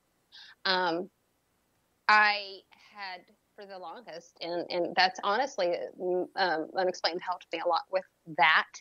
I had this painting like I do. I would have to cut in, and I would be on my knees at times. But it got to where I could not put any weight or anything on my left knee. It would send this sharp shooting pain at my leg. And he's like, "Oh, you probably have a what's it called? I don't even know. Like an implant." I'm like, "What?" I'm like, "Okay, dude. Like, are you like for real?" He's like, "No, seriously." And he's like, he's like, "Maybe you just ask them politely." Like, I was like, "Ask them. How am I going to ask?" He's like, "Just say it." they might respond. And I said, "Okay, you guys, if y'all are out there, could you please move it, because this is killing my knee. This ain't all right." And it was not, but like 2 months later that I noticed that I could actually put weight on that knee again. And I'm like, okay, that's super weird. I'm just going to pretend that that's okay. We're just going with it, So yeah, I do. I have had bruises that there is no explanation. Doing what I do, you do learn to make sure, okay, is this person like scratching them? I pay attention to everything I do in my sleep, and I wake up. I'm not a very hard sleeper, but I have started to pay attention when I sleep super hard and don't wake up. That is typically the time that I'm going to wake up super exhausted, even though I slept hard, and with bruises that I have no idea where they came from. Yeah. I've actually, it's been weird. At first, I just really didn't want to even entertain it, but it's a thing. When's the last time it happened? Oh, about 4 months ago. And Melvin said, my friend, he tells me that I'm due for another visit soon, and I don't like it when he says that, because he's typically right. What's a little aliens among friends? My gosh! How can you be afraid of aliens and yet you'll delve into demonic stuff? You would sooner dance with the devil than play with a few little alien greys. Oh. Because I was the child that was terrified of the movie E.T. I remember my mom, I remember seeing it, and and not even wanting to look at the screen, just turn my head, because it was just terrifying to me. And I don't know. Yeah, I would much rather work with an entity that at least, I can kind of understand that energy exchange. With this other, I have, you know what I mean? No real complete clue. Like, I feel like I don't normally feel like it's a threatening feel on the most part, but I do feel like the way I kind of trying to see it is they're going to be, like most things, they're going to be good ones and bad ones. I just really don't want to run into a bad one. I mean, you would sooner play with the devil, have a game of chess with the devil. Absolutely. For your soul, than play with some aliens. Do you know how that... I mean, let's see. The strongest evil entity in the universe, if he exists, compared to a 4-foot gray that you could probably flick in the forehead and they'll go flying across the room. But he could probably melt my brain too. The devil. Burn for eternity. Melting brain. Priorities. I'm just lost here. I'm just lost. My goodness. Well, NGK in our chat room says, I feel with Bonnie, aliens are much worse. Thank you, NGK. I don't get it. Bonnie Woodruff is our guest tonight on Spaced Out Radio. She's not admitting that she's got aliens tonight, but that's okay. That is very much okay. Bonnie, do you ever use ritual magic in order to communicate with the spirits on the other side? Oh, yeah, I do. Do you want to get into that? Are you comfortable with getting into it? No. Yeah, absolutely. No, I mean, like, it was, I've done different channelings and such during investigations. And, well, there was a person that ended up possessed that like literally a person that was driving past the home we were doing. And, yeah, the guy comes up, he was a security guard, but he, like, and this is in Texas, but he did have a gun on him. And, he came to the house and, like, just kind of talked his way in, and then tried to get past the producer and everything and tried to go to the certain room. And, like, we're like, dude, you got to leave. Like, this guy, you could see it in his eyes. He did not know, like, he was not home. You know what I mean? Like, something else was literally controlling him. And I was like, well, I think that worked. You know, I definitely had been working prior to it with a certain entity, and it did make me laugh because it was very typical of that entity to use a security guard with, because, it was this kind of this rebellious type spirit, this, like, no, like the law type, screw the law type personality, I guess you'd say. And I'm like, oh, well played, using a security guard with a gun. Next time, can you get an unarmed guard, though? It was quite interesting. But yeah, so that's always interesting. It can amp up, actually, activity. So being intuitive, why would you use ritual magic to conjure up spirit if you already can? Well, it depends. Like, for me, there have been times that I know that especially when it comes to, like, shadow work, trying to, let's face it, we all have a hard time sometimes seeing our imperfections, like, within our personality and things that we could probably improve. And, mine has been, like, for the longest, I would just trust people too easily. And that, working with some of these, especially through ritual magic, has helped me learn that, hey, pay attention to these signs. Do not just, these are flags that they're out there. And so before, where I wouldn't even notice a flag, I'm actually picking up on it now. And sometimes they're hard lessons that they're not the most fun to learn at times, but, life lesson wise, you learn a lot from it. So it has a lot of benefits, more benefits than it does anything negative at the end of the day. All right. Nikki is asking, what kind of shadow work do you do? There are different types. Right. I do a lot. A lot of mine had been because the abusive relationship and, and the experiences with being assaulted and such. I've had to do shadow work with that.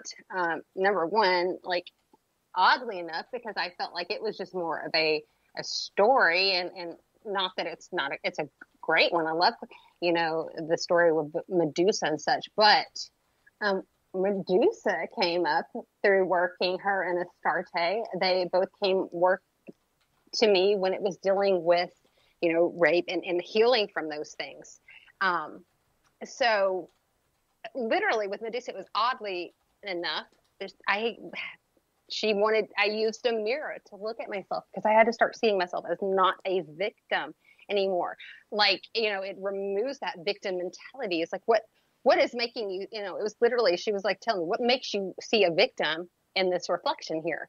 So it was very odd that the whole mirror thing was used. It still gives me chills because I had to see myself as who I was, strong. I survived it. I did not let that in me. I did not give up and just follow, decide that, okay, well, this is it. I'm done.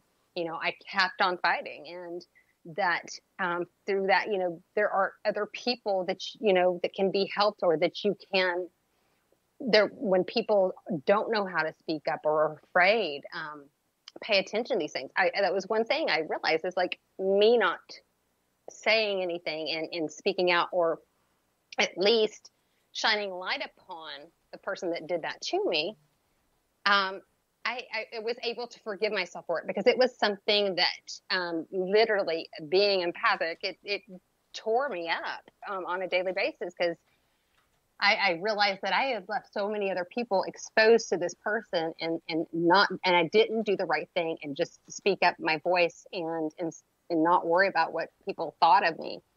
So I had to learn to forgive myself for that because it was not my fault. I didn't cause it, he did. And I shouldn't be guilty of what he may do in the future. That one was hard. Very nice. Very nice explanation of that. As we have about 3.5 minutes before we have to go to break at the top of the hour, paranormally speaking, when you are communicating, whether it's through channeling, whether it's through ritual, whether it's through your own intuition and mediumship, does it matter the type of spirits that come through? Or let me rephrase that, pardon me. Are the spirits different from the way you are projecting them? So are they different from mediumship comparatively to spiritual ritual, comparatively to channeling? Sometimes, yes. Sometimes, now, well, okay, mediumship, I would say just the two different things, I guess you'd say. Working with magic, it is literally more of I would call it channeling, literally having that energy flow into you and let you see through its perspective, show you what it needs to show you and such. But then when it comes to mediumship, you know, Aunt Jane walks in the room and wants me to pass a message, you know, she will show me significant things. So it's a little bit different how that works. But it's a little fine line, the separation. But I think it's helped me learning to work with the others too. It just kind of broadened, I guess, things for me. So can you tell what's coming in? Yeah, sometimes. Like, sometimes I can't. Most, like lately, and I guess it's because like when you open a gate, like, oh, you know, sometimes it's going to have a flood come through. So a lot lately, it's been more on the like entity wise. It's been more of that type thing. I'm in it like. I've had the dead come quite often still, but it's just like, I think I'm so overwhelmed and swarmed lately with working with entities that it's been a little bit more so of that. They'll still come. Don't get me wrong, because, like recently when I left that one place, there was actually a victim that had been murdered and such. And she definitely, what's just weird is she knew that I could help her get the justice that she didn't get because, you know, who murdered her? They knew who murdered her, but because they had legal ties, this person's crime was not exposed and they never spent a day in jail for it. And so she's like, yeah, you know magic though, you can help me. I'm like, oh no. You know, I was like, how do they, you know, it's like, okay, I can sense them, but how do they know so much about me? But it was, you know, so I guess it seems to work both ways. So yeah, like literally she came and she said, help me. And then I realized when she said, help me, it wasn't like trying to get her to cross. And I was like, oh, okay. She knows that, number one, I can understand where she's coming from wanting that justice. And then of course, you know, work with the different entities to get that for her. So this takes us to the final half hour of the show where we're going to get into spells and rituals and dogs walking through the screen and everything along those. So dogs walking through the screen. We're watching each other on Skype, and our beautiful husky just walked through, and I just love big dogs. I really do. But Bonnie, you hold on. We're going to take a break here, going into the top of the hour. We have Bonnie Woodruff talking paranormal all night long. We have her for another 30 minutes here before we're going to get to the SOR Newswire and the Thought of the Day. Stay tuned. We got a jam-packed hour number 3 coming up for you here on Spaced Out Radio with Bonnie Woodruff as our guest.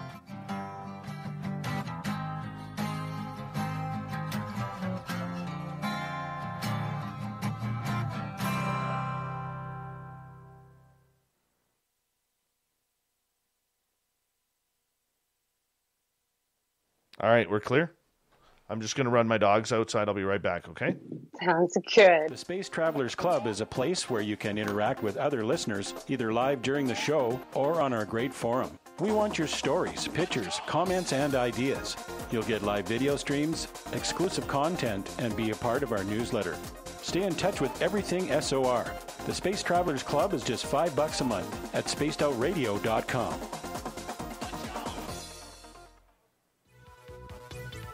Hello, Space Travelers. It's me again, Carl. Don't forget to join the Space Travelers Club for just $5 a month and follow Spaced Out Radio on Twitter at Spaced Out Radio. Our Instagram, Dave Scott SOR. Our Facebook page is Spaced Out Radio Show. Our archives are free at youtube.com/Spaced Out Radio. Come woo it up with Spaced Out Radio today. Bye! We are scouring the world for the most intriguing stories of your day. Take the time to read up on the SOR Newswire, where our team, led by Captain Shirk, will deliver to you some of the best paranormal and supernatural news, along with some stories that will blow your mind from the weird to the wacky. It's the news outside the news that piques interest, and that's what we're looking to deliver to you. The SOR Newswire, only at spacedoutradio.com. Hello, this is your guitar man, Ron Bumblefoot Thal, and I have to tell you, I love the response I get for Little Brother is Watching from Spaced Out Radio fans. It's amazing how music can inspire and make people think deeper about what's going on in the supernatural world. You can head over to my website, bumblefoot.com, to check out my music, my guitar workshops, my touring, even check out some of the hot sauces that I'm working on. And make sure you keep on listening, because with Spaced Out Radio, you know Little Brother is watching. I'm feeling a little spicy tonight. What to do? What to do? Why not get Bumblefuck? 4 million Scoville units of pure hard rock. Bumblefoot hot sauces come in 3 flavors. The burning Bumble. Tone it down a bit with Bumblicious and throw the sauce on everything. Spice it up. Bumble me, baby. Bumblefoot hot sauce. Get it today at kajans.com. The SOR Vault is open for business, and do we have some cool swag for you to pick up? All you have to do is head over to our website and click on the SOR Vault. You have a variety of cool logos to choose from, and put them on anything you want. T-shirts, hoodies, hats, coffee mugs, you name it, we can get it to you. So do your shopping by supporting the store you love. Get your Spaced Out Radio swag at the SOR Vault today.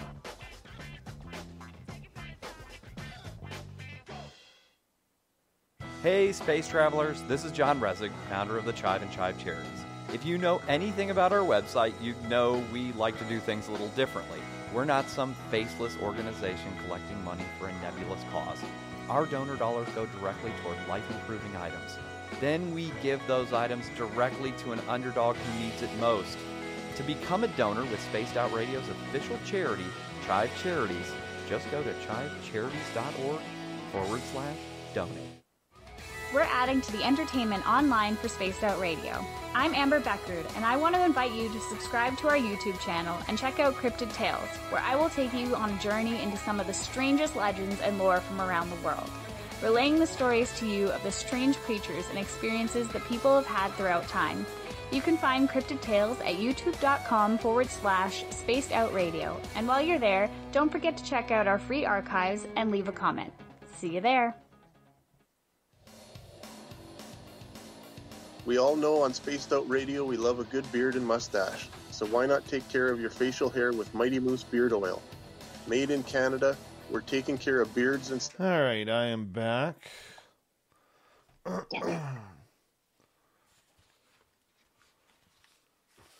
right. So once again, when we get to break at the bottom of the hour, just sit right through and I will say goodnight properly to you. All righty. Yeah. And that's always a fun thing to do.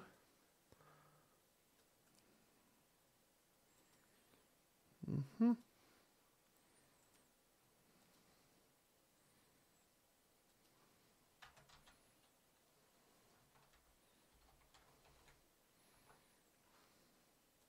We've got about 90 seconds. All righty. Yeah. It's going to be good.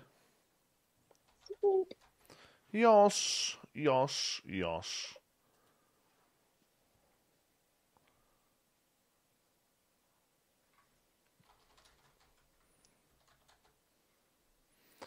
All right. Thank you again to Eric, Cat Chaser, and Mike's Adventures for the awesome super chats. It's a great way to support what we do on this show, and we really do appreciate the love, man, and it really does help. Hello to Cat the Kit. You're looking gorgeous tonight.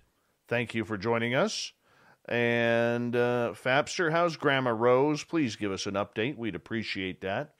And, yeah. We're all ready. If you're brand new, don't forget to hit that subscribe button because we kind of like it when you do. It makes life a lot of fun and easy around here. So make sure you check that on out. And, yeah, let's get ready to start the show here in about, 30 seconds.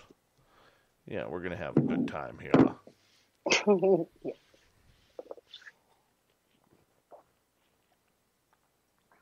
If I missed any questions, please repost them. The chat room's moving really fast.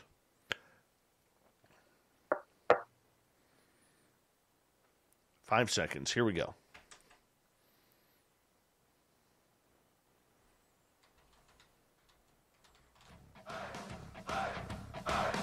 Would you like to connect with us? Head to spacedoutradio.com for all your latest show info.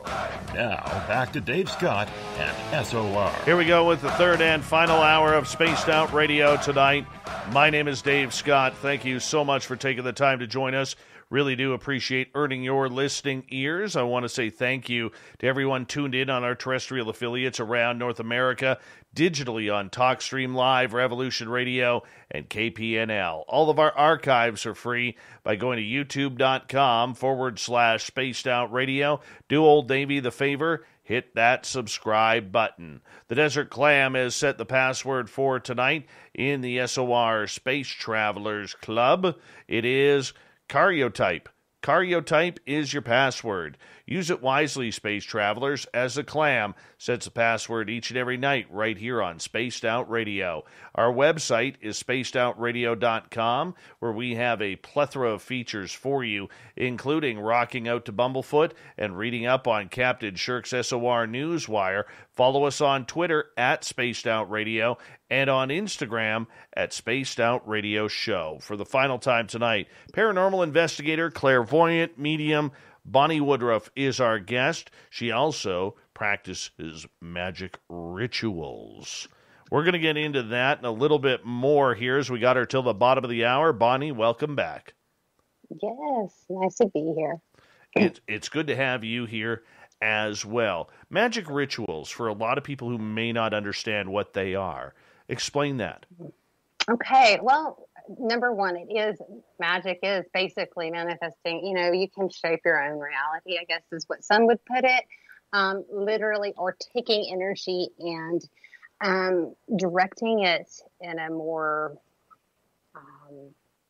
useful way. Because before I ever worked with magic at all, I would notice that, yes, if my moods and stuff were like, if I was dealing with something and not handling it properly, things would kind of go haywire. And I realized if I channel that energy the right way, it would make things so much better. And honestly, you can hone it in to make good things happen instead of just chaos. So yeah, that's kind of how that started. And so when it comes to what do I work with? Well, I've worked with, Egyptian gods and goddesses, both. The only reason I worked with was once. I think it was Horus, yes, because I have a cousin that her children are Egyptian. But it was literally, I didn't really work with him. It was like, he came to me as I want this child to start paying attention and noticing us too. Because, he was raised in more just a Christian fashion instead of just, basically they were trying to get his attention. But I have worked with angels and I have worked with demons now. The demon thing scares people, but the thing where the way I look at it, and this is even how because being raised the way I was, it was not, because I was very open with what I do. And obviously my family was like, what are you working with? I was like, well, okay, why would it be that only angels or angelic beings have something good to teach you? Why can't you learn lessons? So you're not going to go to a dentist for an earache. If there is something you need to learn, maybe a negative aspect or how to deal with negative people or situations, that's sometimes where you have to go. And so it's honestly, it was, I was not like really, it was very nervous about, because of the way I was raised. That was always in the back of my mind at first. And then I realized that they have a lot to teach us too, and what you do with it is what's important. Just because a person is into demonology does not mean that does not equate that they worship that demon. I kind of consider myself more of an agnostic. I know that there's something bigger out there, and I think it's probably, we'll go there and say the ET thing. I do not think it is from this planet at all. It created it, but so I work with both sides, and I feel like light and dark is also just an aspect. I think we all have both of them in us, and you just need how to balance those out and make them work together in order to, create a more balance. Because it is going to always be hard to keep a complete balance, but the more in tune with both sides of yourself that you are, it does make it a lot easier to go through. Very cool. Very cool. Have you ever had to use ritual magic in a nefarious way? Yes, I have. Well, I never did want to do that at first. And because of and funny thing is, even breakups and stuff, everybody's like, do you ever curse your ex? I was like, I've never done it. I never did do it on purpose before. I mean, but when you do not tune in and you do not learn to control your emotions, guess what? You can. People are very, very capable. Our minds are very, very curious things, because we can do things that we're not even realizing we're doing. And you can call that and check that under magic, because, it's almost like it's kind of equivalent to when, I feel like my mom's going to call, and then they call, it's that kind of thing. It's just manifesting it. So, yes, I have. And it was because, and this was going through working with something, I was not getting over an ex, and it wasn't because I still had feelings for him, but because the abuse had been so bad, it was like literally just kind of digging up the grave over and over and over. And I realized to get past it, I needed the justice, because I had gone and tried to, I went to the police, I turned it in, I did the paperwork, I tried to do everything correct at that time. And, to protect anybody behind, that was to be his unfortunate next victim, and justice, like the legal system, unfortunately just didn't work for me.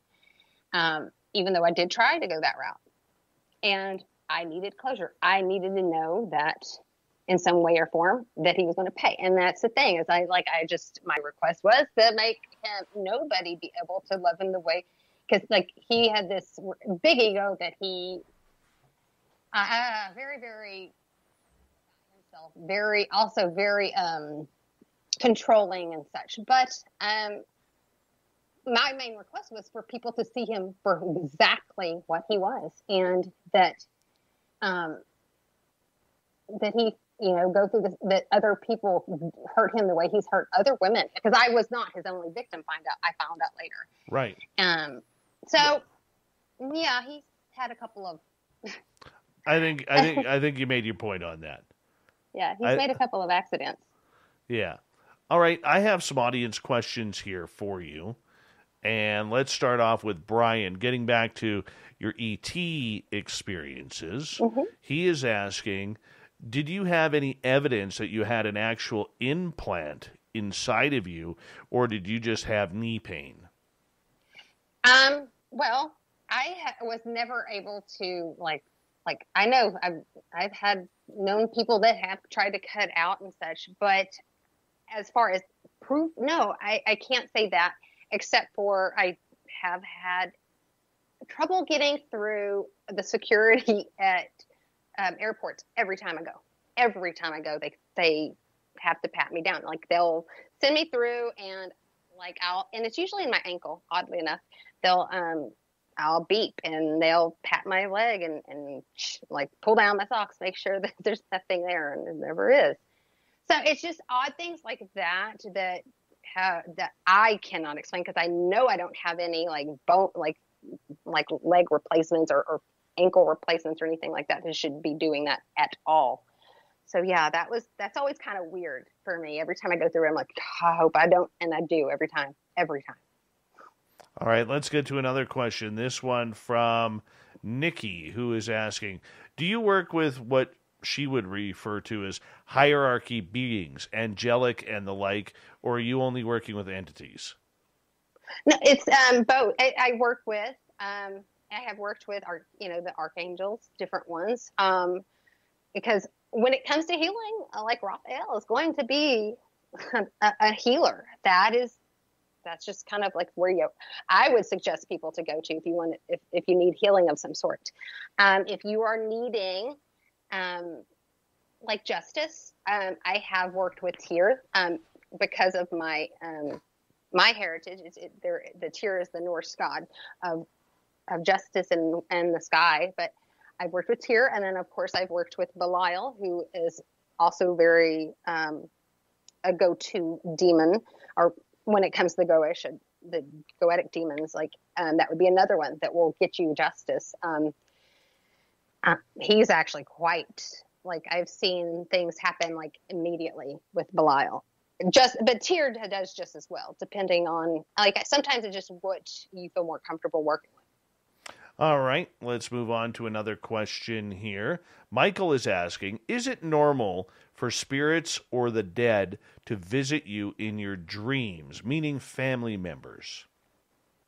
Yeah, well, it depends on like I said, I feel like a lot of people have the gifts, they just don't know how, what they might be. Some people, that's their gift, is they will vividly speak with the past person in their sleep.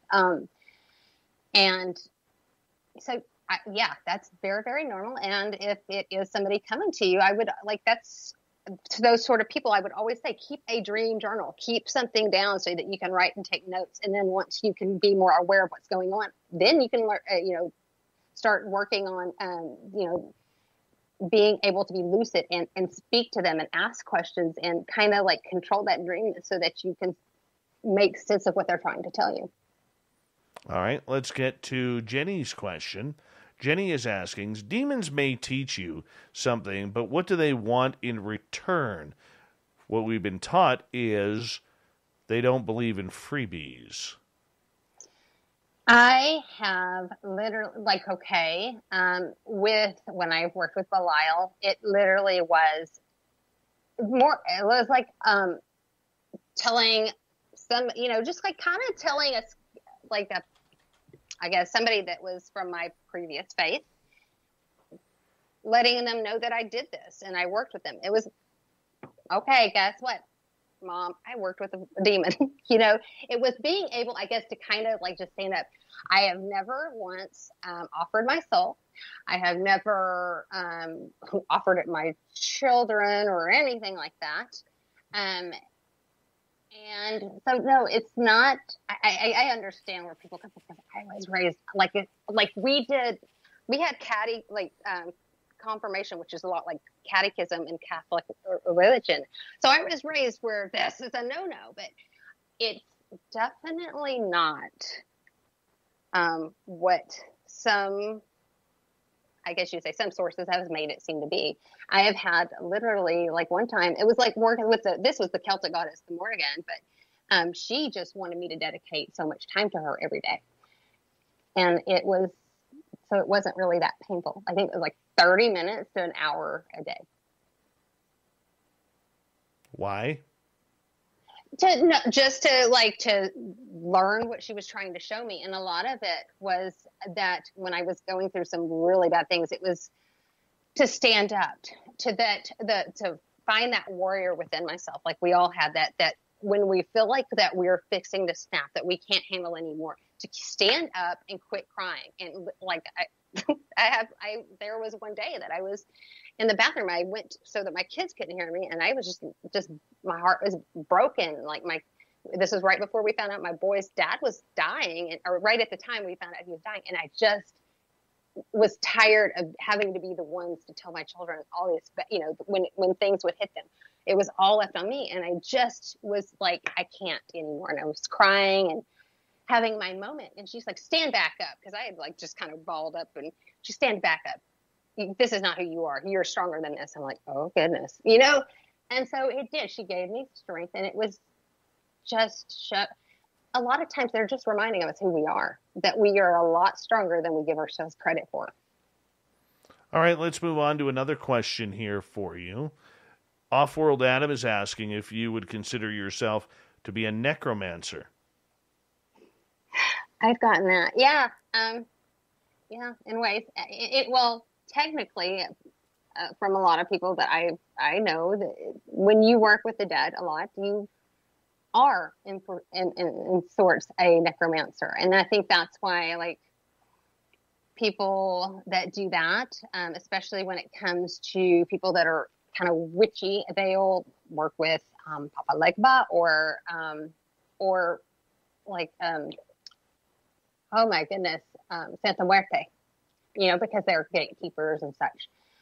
It's not so much because they're trying to like cause negativity. It's because they're trying to help them understand these gifts and such. Because Santa Muerte has been one that's popped up for me quite often.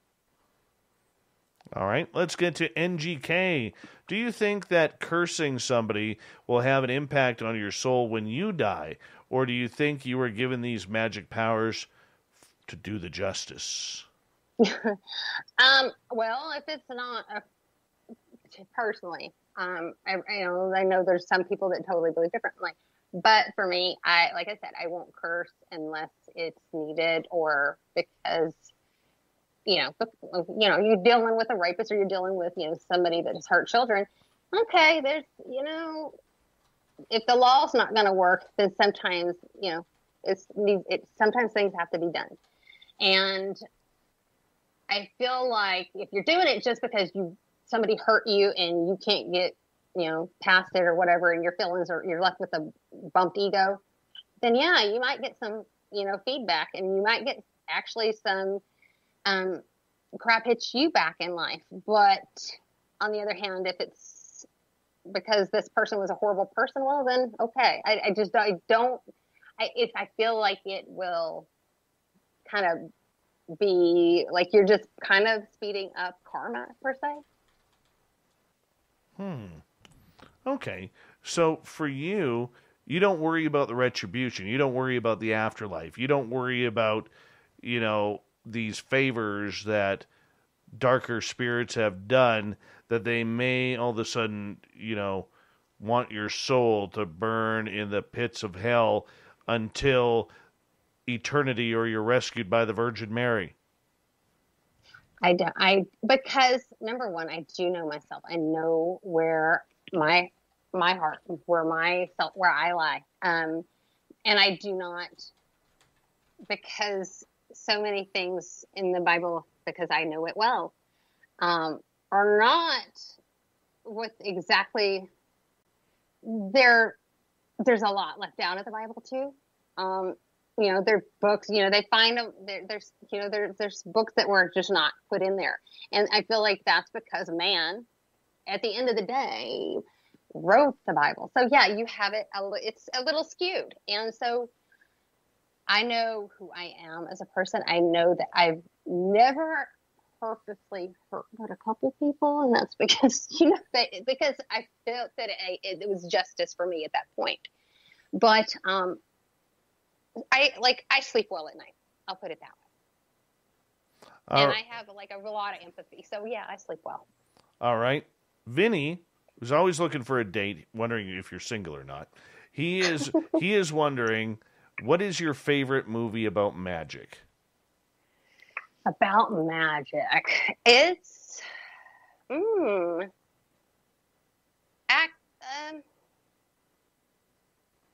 guess because some of them are so kind of. I guess I'll go with the craft, because there's just honestly some of them are so kind of far out there that it's really not at all what magic is. So yeah, I guess the craft. I prefer more of like, I guess you'd say like the magic like of like Bram Stoker, like the Dracula, that movie. I love that, because to me the way he would like when the Dracula's character was like, see me, and she turns around and looks, that's more like the magic I work with, where you kind of can just, it's like calling to their soul and them responding and not even realizing why they're responding. It's very interesting when you can do that. Geez, I don't even know if I've seen any real, like outside of Disney, Yeah, no. Like, it's hard. I'm like, oh, yeah, because sometimes it's just so cheesy. Yeah, like Narnia. Just makes you feel like a kid again. It's like, I love it. It's neat and it's fun and it's great to have that. Like, I guess that it's like, that would be really neat if it did work that way and I could just do this and like wiggle a wand and clean up my room. That'd be great. But like literally, it's more of, like I said, like the Bram Stoker's where he tells her, look, see me, and she turns around and sees him. But like it was literally done through the head, the mind, like. Was it telepathically? He told her, and she turned. It was very interesting. I like that, I guess. It's really hard to say. We have less than 2 minutes with you, and this is a show that I had a lot of fun with, and I want to say a big thank you for coming on Spaced Out Radio. I hope you had a very good time with us tonight, and,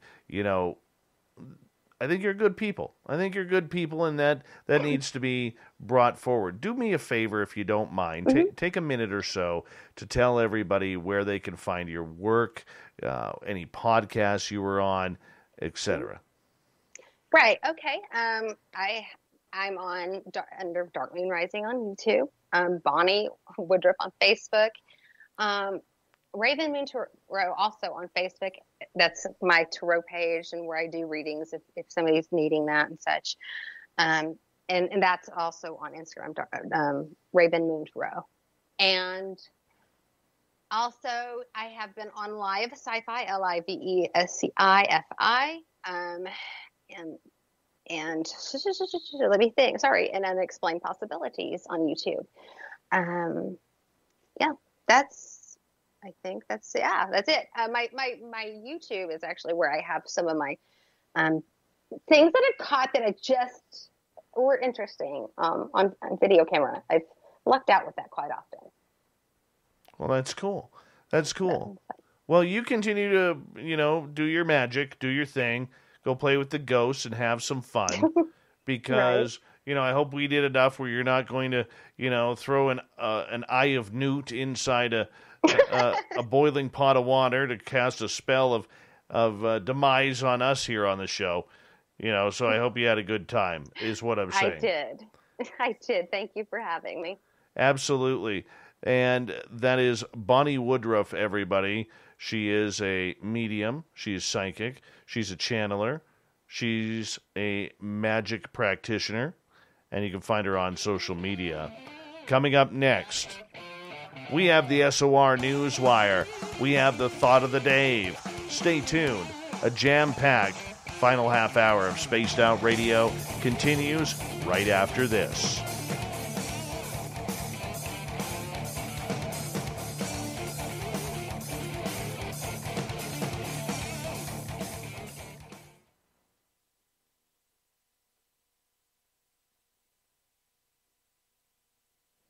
Good job, Bonnie.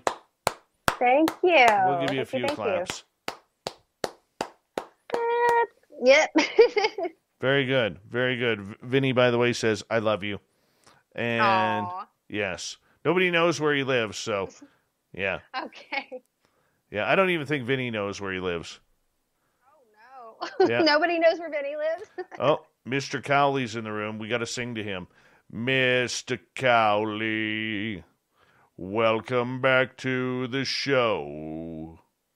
Oh, Mr. Cowley loves his spaced out radio. That's all I've got. That's all I've got. All right. Yeah, that was a good show. Good show. What are you staring at? Oh, my. I'm sorry. I was looking at my computer. Cool. Did I? Cool. No, I did not see a spirit. Oh, weird. Weird. By the way, does the doll behind you blink? No. What color are her eyes? Can you bring her close? Mm-hmm. Yes, I can. This is the one that she changed from. Okay. Yeah. Why did it look like? Did she blink? She might have blinked. I think she. Alice. Earlier on, I swore she blinked. Oh, it's Alice Ann. So yeah, there's Alice Ann likes to. She's very protective. Yes. She's actually more protective over my boys, but I'm okay with that. Yeah. Because from here, her eyes look red, and then it looked like she blinked and they went black a few times, and then. Yep. Yeah. I'll show you her old. Yeah, this is her old. Actually, this is hilarious. After she switched, and I've never known this to happen, but she did. She switched vessels, and once this was her old one, and I can see why she wanted to change. Yeah. This is pretty. Yeah. Feeble. She said the other one was not cool. All right. Well, I got to let you go here because I got to get ready for the news. You enjoy your Pepsi. I will. Well, thank you. I haven't had a Pepsi since June 1st. So, Ooh. Yeah, I know. I'll be honest with you. I'm an addict to Pepsi. I'm so sorry. That's you all right. didn't see it. That's all right. Anyways, much love. Take care. Stay in touch. You have a good one. And we'll Have a good one. talk again. Bye-bye. Thanks. Bye-bye. Good night. Well, that was fun. That was fun.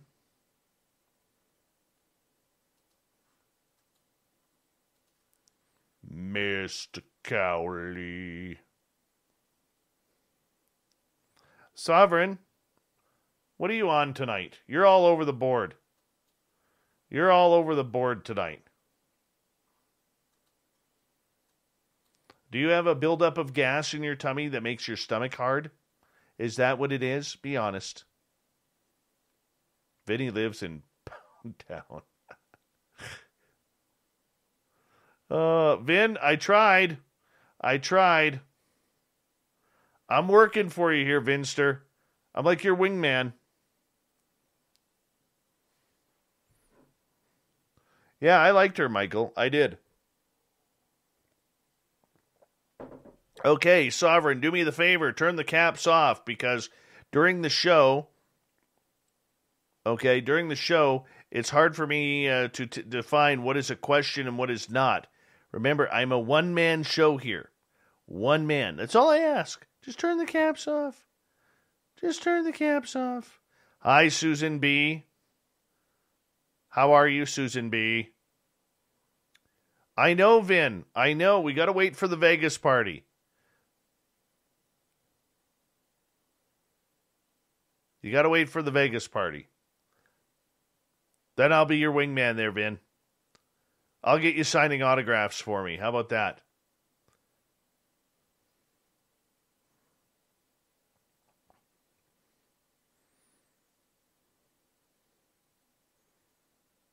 Jurassic Joey, thank you.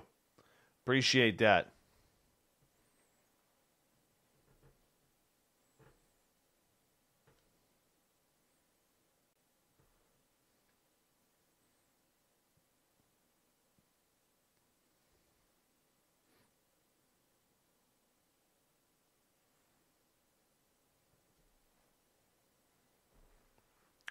Big thank you once again to Eric, Cat Chaser, Mike's Adventures for the awesome super chats. Really helps out what we do here on Spaced Out Radio. And you can support us through the super chat as well as giving us a thumbs up, thumbs down, thumbs sideways. Hit that subscribe button. I'm very happy we rolled over 11,000 today on our subscriptions. Here we go.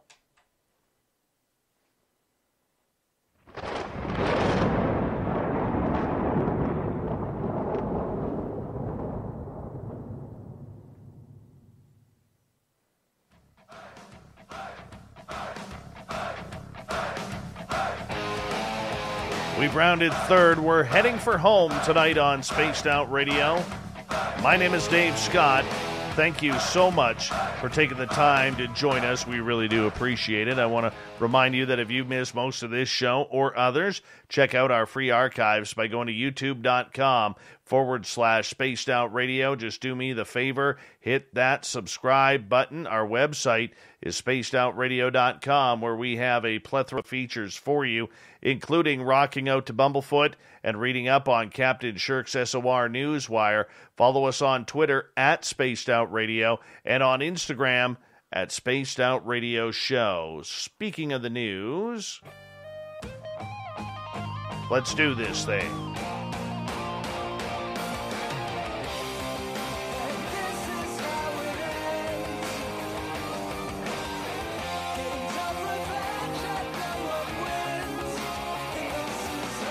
The news is always changing, which is why we bring you the SOR Newswire at the back end of every show, where we get to the weird, the strange, the wacky, and sometimes the aliens.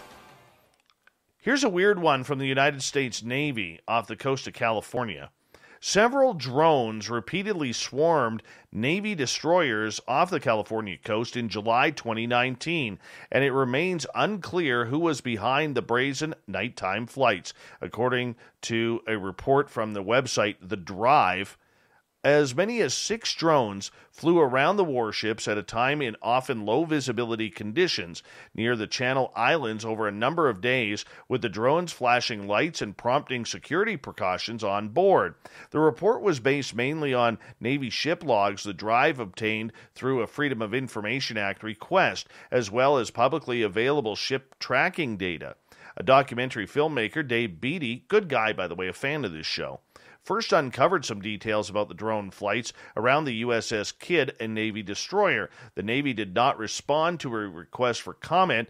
Now, this episode raised the possibility of a serious security breach. The drone flights took place near the San Clemente Island, which is home to sensitive military facilities, including a Navy SEAL training site, the Navy's only ship-to-shore live firing range, and an airfield. The mysterious drones flights prompted immediate inquiries from investigators and intelligence officers in the Navy and the FBI, including a special agent with the Naval Criminal Investigative Service, the FBI field office in L.A., and the director of the Maritime Intelligence Operations Center within the Navy's 3rd Fleet, according to emails obtained by the Drive. The emails made it clear that the issue was getting high-level attention, all the way to the Office of the Chief of Naval Operations. Military authorities explored whether the Navy could have launched the drones without the knowledge of the destroyer's crew. It was unclear whether that was the case, according to the emails cited by the report.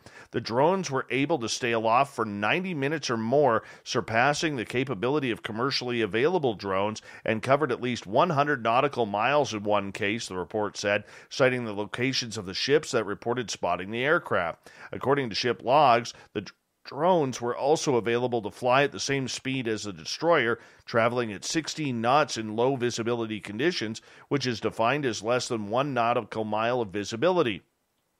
The first sighting of the unidentified drones came on the evening of July 14, 2019, with sailors on the Kidd reporting 2 UAVs, or unmanned aerial vehicles, in the ship's log. According to the handwritten deck log, the ship deployed an onboard intelligence unit known as Snoopy, or Ship Nautical or Otherwise Photographic Interpretation and Exploitation Team, to document the robotic craft. After the 2 drones were spotted, the Kidd took security precautions, restricting communications in a mode referred to in the ship's log as River City 1.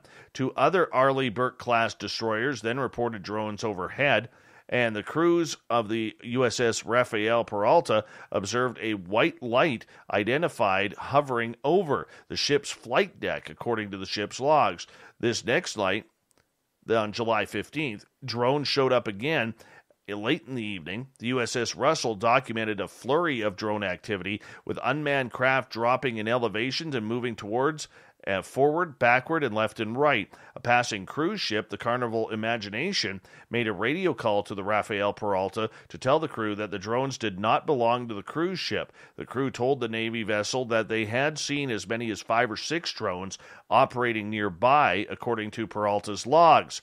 Even as the military officers tried to gather information about the incidents, more drones were spotted flying near warships in the early mornings of July 25th and July 30th, the report said. Now, are they drones? Are they UFOs? Right now, we don't know. We can only go by the official report, and it is getting serious, people. It is getting serious. Marco Rubio even spoke again today about the fact that they are having some serious issues with these unnamed and unmanned craft that are entering military installations and air ranges. Do you believe in ghosts? Of course you do. You listen to this show. It's a question that many in Lake County residents have found themselves asking over the past few weeks due to supernatural haunts caught on video. In recent weeks, members in Mentor, Ohio, have posted videos and images on Facebook of mysterious objects or people. This mysterious image appears to be all white, moving very quickly, and it's very strange. Now, officials with the Mentor Police Department were talked to about this, and they were able to retrieve the police report based on the information that was sent. In that report, it states the police officers were dispatched on March 10th around 10:40 p.m. to the area of Bellflower Elementary in reference to a suspicious incident. The caller reported seeing a 7-year-old girl running northbound in the area. As one officer approached Wyatt's greenhouse, he spotted a child fitting the description from the caller. I was surprised by what I saw. The person appeared to be a small child, running rather erect and too quickly for a child, the officer reports. When the officer got out of the vehicle to try and catch the child, nobody was there. The officer continued along the building, expecting to see a child crying or scared, but still no signs of anyone. Multiple other departments were searching the area and had no luck finding a child. After the search, the responding officer checked the dashcam video and found no child on the dashcam video, which was saved as an investigative encounter. Shortly after trying to find the child on foot and the use of a canine, the drone team was deployed to search the responding area and did not locate anything suspicious. So, was it ghosts? Was it young pranksters? The city, right now, does not know. You probably heard this one. Jensen Karp. Funny that he has a fish name and a fishy tail. Jensen Karp said he found shrimp tails inside a box of Cinnamon Toast Crunch, leading General Mills, which owns the cereal brand, to announce an investigation. Yeah, this past Monday, the comedian caused a social media furor when he tweeted a picture of his Cinnamon Toast Crunch cereal and tagged the brand's official social media account. At CTC Squares, why are there shrimp tails in my cereal? This is not a bit, Karp wrote, who is married to the Boy Meets World star Danielle Fishel. The photo, which has more than 75,000 likes, appeared to show 2 shrimp tails coated in cinnamon sugar mix in with the cereal next to the open cereal bag. Cinnamon Toast Crunch's official Twitter account responded an hour later saying it would report the claim to the company's quality team, and it later asked Karp to send the items to the company in an envelope so the company could take a closer look. The brand addressed the allegation after an initial investigation and in a tweet reply. After further investigation with our team that closely examined the image, it appears to be an accumulation of the cinnamon sugar that sometimes can occur when the ingredients aren't thoroughly blended, the statement said. It added, we assure you that there is no possibility of cross-contamination with shrimp. Karp responded with 2 additional photos that showed close-up that looked like the items in question.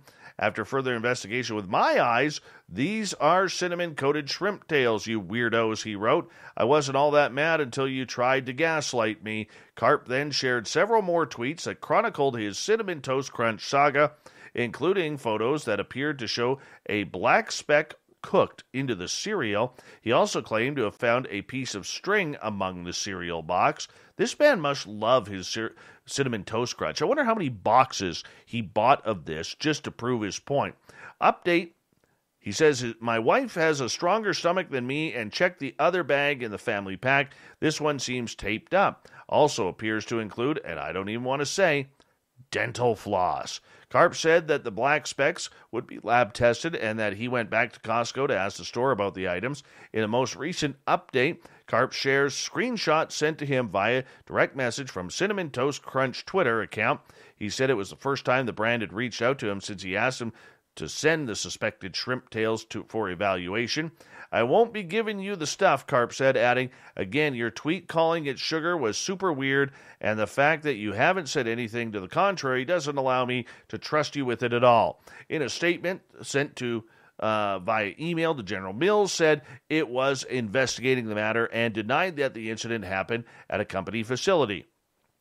While we are still investigating this matter, General Mills pointed out, we can say with confidence that this did not occur at our facility. We are waiting for the consumer to send us a package to investigate it further.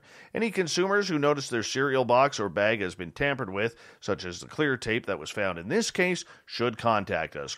Karp told Insider he wanted General Mills to investigate the incident in the interest of people with food allergies. I just want General Mills to admit it's shrimp tails and then investigate it so others who maybe have shellfish allergies don't have the same result. Well, there we go. It's a fishy tale, isn't it? Now, here is something cool. NASA always seems to have these little Easter eggs when they do a launch. All right? So NASA has traced the lineage of its innovative Ingenuity Mars helicopter all the way back to the first flight of Orville and Wilbur Wright, undertook at Kitty Hawk in 1903. A tiny piece of fabric from the famous Wright aircraft is now in residence on the Red Planet, tucked under Ingenuity's solar panel. In a NASA briefing, Ingenuity Chief Engineer Bob Balaram revealed that the surprise package, which he described as being the size of a postage stamp, an unbleached muslin material, which comes from a wing covering, draws a connection between the first powered, controlled flight here on Earth and what NASA hopes will be the first powered, controlled flight on another planet. Ingenuity could take off as early as April 8th, but first it has to be delivered to its Martian airfield location by the Perseverance rover. It also has to go through an extensive series of checks before it attempts to take off and hover about 10 feet above the planet's surface. The Perseverance rover is a couple of days away from the helicopter drop-off spot, a relatively flat and clear area in the Jezero crater. Once Ingenuity is unfolded and set down on the ground, the rover will carefully move away to make sure the rotorcraft solar panel can work to its power batteries or to power its batteries and keep it warm through the cold night. The rotorcraft's mission is scheduled to last 31 Earth days, but the first night might be the most critical. While getting deployed to the surface will be a big challenge, surviving that first night on Mars alone without the rover protecting it and keeping it powered will be an even bigger one. The rover will set up shop at an overlook site to attempt to capture images and the video of Ingenuity's short's first flight. If the initial hovering exercise goes well, then NASA will try out longer and higher flights. The entire flight zone covers an area of about 300 feet long, which gives Ingenuity plenty of room to stretch its blades if needed. The 4-pound helicopter is a technology demonstration, an experiment that could show if this sort of flight is even possible under tricky conditions of Mars. The planet's thin atmosphere and blustery winds make it a challenging place for Ingenuity to operate. If it works, it could open the doors for new forms of exploration on other worlds. Now, when I'm reading that, does anybody else think of the movie WALL-E? And you got Eve.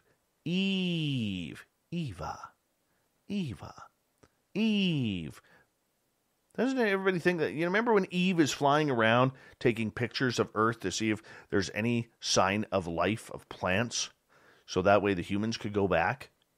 That's what this almost seems like. At least to me it does. Eva. Wally.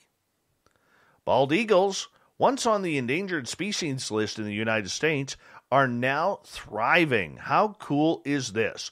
The U.S. Fish and Wildlife Service said in a news report that bald eagles have quadrupled in size since 2009. Over 316,700 bald eagles and more than 71,400 nesting pairs were present in the lower 48 states during the 2019 breeding season. This is truly a historic conservation success story, U.S. Secretary of the Interior Deb Haaland said. The bald eagle has always been considered a sacred species to American Indian people, and similarly, it's sacred to our nation. The strong return of this treasure bird reminds us of our nation's shared resilience and the importance of being responsible stewards of our land and waters that bind us together. Bald eagle populations severely declined in the lower 48 states between 1870 and 1970 because of hunting, habitat loss, and the use of DDT, a powerful insecticide that made bald eagle eggshells so weak they couldn't produce viable offspring. In 1963, there were said to be only 417 breeding pairs, and in a national effort to save the iconic bird, the federal government banned the use of DDT in 1972. The bald eagle was then placed under protection of the Endangered Species Act, which allowed the government to protect the habitats of the bald eagles. Bald eagles were removed from that list in 2007 and are now protected under the Bald and Golden Eagle Protection Act. Love that. Absolutely love that. Such a gorgeous bird, the bald eagle. I had one fly over my house yesterday. We got a bunch of them up here, and they are gorgeous. They're just fantastically gorgeous. Moving on. All right, we got time for two more here. Anybody watching this whole Suez Canal thing where the cargo ship is stuck? Well, get this. If you look at the map of this cargo ship and the route it took, it really, really looks like the ship's pattern, let's say its chart, which you can find at Vessel Finder, it actually resembles a penis, testicles, and an enormous butt in the Red Sea before it became stuck, causing an intercontinental traffic jam in the maritime artery. As for the possibility that the vessel tracking site somehow conjured the data as a juvenile genital joke, there is no room for some kind of conspiracies or false data, a spokesperson has said. Innocent but terrible luck, disinformation researcher John Scott Railton said. And yeah, this is real. The gigantic ship, which measures in at more than 4 football fields long and over 440 million pounds, became lodged in the Suez Canal when high winds and a dust storm turned it sideways on Tuesday. Previous to that, it was en route to the Netherlands from China. The way in which the ship became stuck was the most awkward way possible, Scott Railton tweeted. Ships in front of us ran aground while going through the canal and is now stuck sideways. Looks like we might be here for a little bit. A person aboard another ship in the canal captioned an image on the Ever Given. Multiple attempts to free it by small Egyptian vessels were unsuccessful, but the crews were eventually able to partially free it. Yeah, still stuck though. While traffic appears to have now resumed, the situation was so bad that many familiar with the waterway feared it would be blocked for days, a major issue as it serves as a vital link between Africa and Asia and the main conduit for roughly 12% of global trade. After all day trying to refloat this mega container ship Ever Given in the Suez Canal, there is a steady logjam of ships waiting in the Mediterranean and Red Seas and in the canal itself in order to move on. All right. I don't think we got time for another one. Let's just go straight to the thought of the day.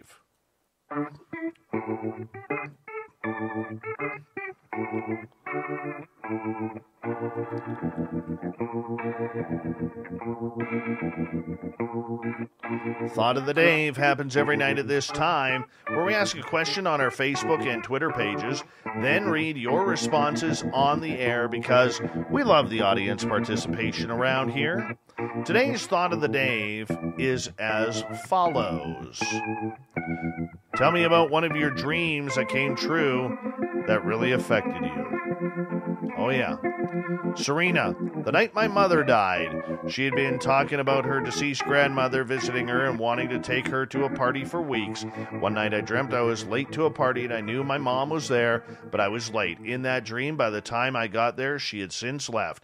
I woke up and the message was already on my phone that she had passed. Vivster, had a premonition dream about my mother's death within about 2 to 4 months. It came true. Had one about our cat BB, and it came true within about a week.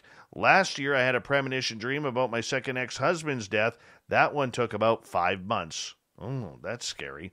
David, I recently dreamt that I met up with a good friend of mine who had died far too young. We chatted and caught up and then said farewell. When I spoke up, I knew with absolute certainty, when I woke up, that is, I knew with absolute certainty that we'd been together for the purposes of saying farewell and for him to let me know that he was okay.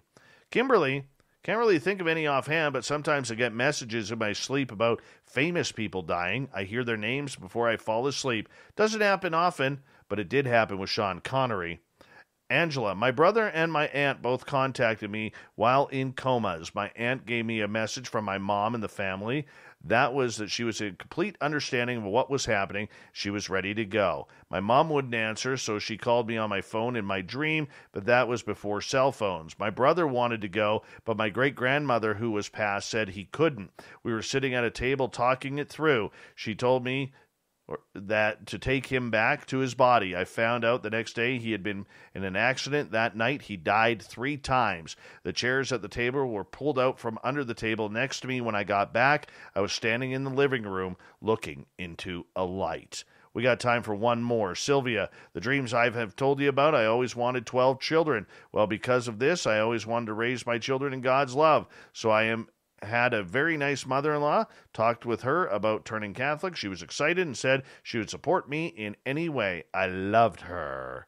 Thank you to everybody participating in the Thought of the Day. We will do it all again tomorrow, so make sure you check it out on Twitter and Facebook. Thank you to Captain Shirk for just a wonderful SOR Newswire, and you can find that on our website. And, of course, to our guest tonight, Bonnie Woodruff, who talked about what it's like getting all ghosty and weird with the paranormal down in Texas. We got Mr. Ron Bumblefoot Thal rocking in the background with Little Brother Is Watching. Bumblefoot is the official music of Spaced Out Radio, rocking us in and out of every single show. Get your horns up for the guitar god himself. Special thanks to everybody listening in at home, at work, in your cars, wherever you may be. Thank you to everyone in our chat rooms tonight on Spreaker, YouTube, LGAB, Revolution Radio, Facebook, the Space Travelers Club, and on Twitter at hashtag Spaced Out Radio.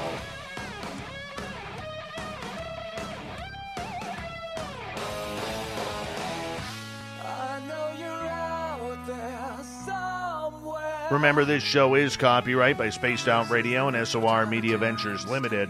Thank you so much for choosing to share your evening with us, because together, my friends, we're watching. We own the night. Mr. Bumblefoot, we need a favor. We need you to take us home.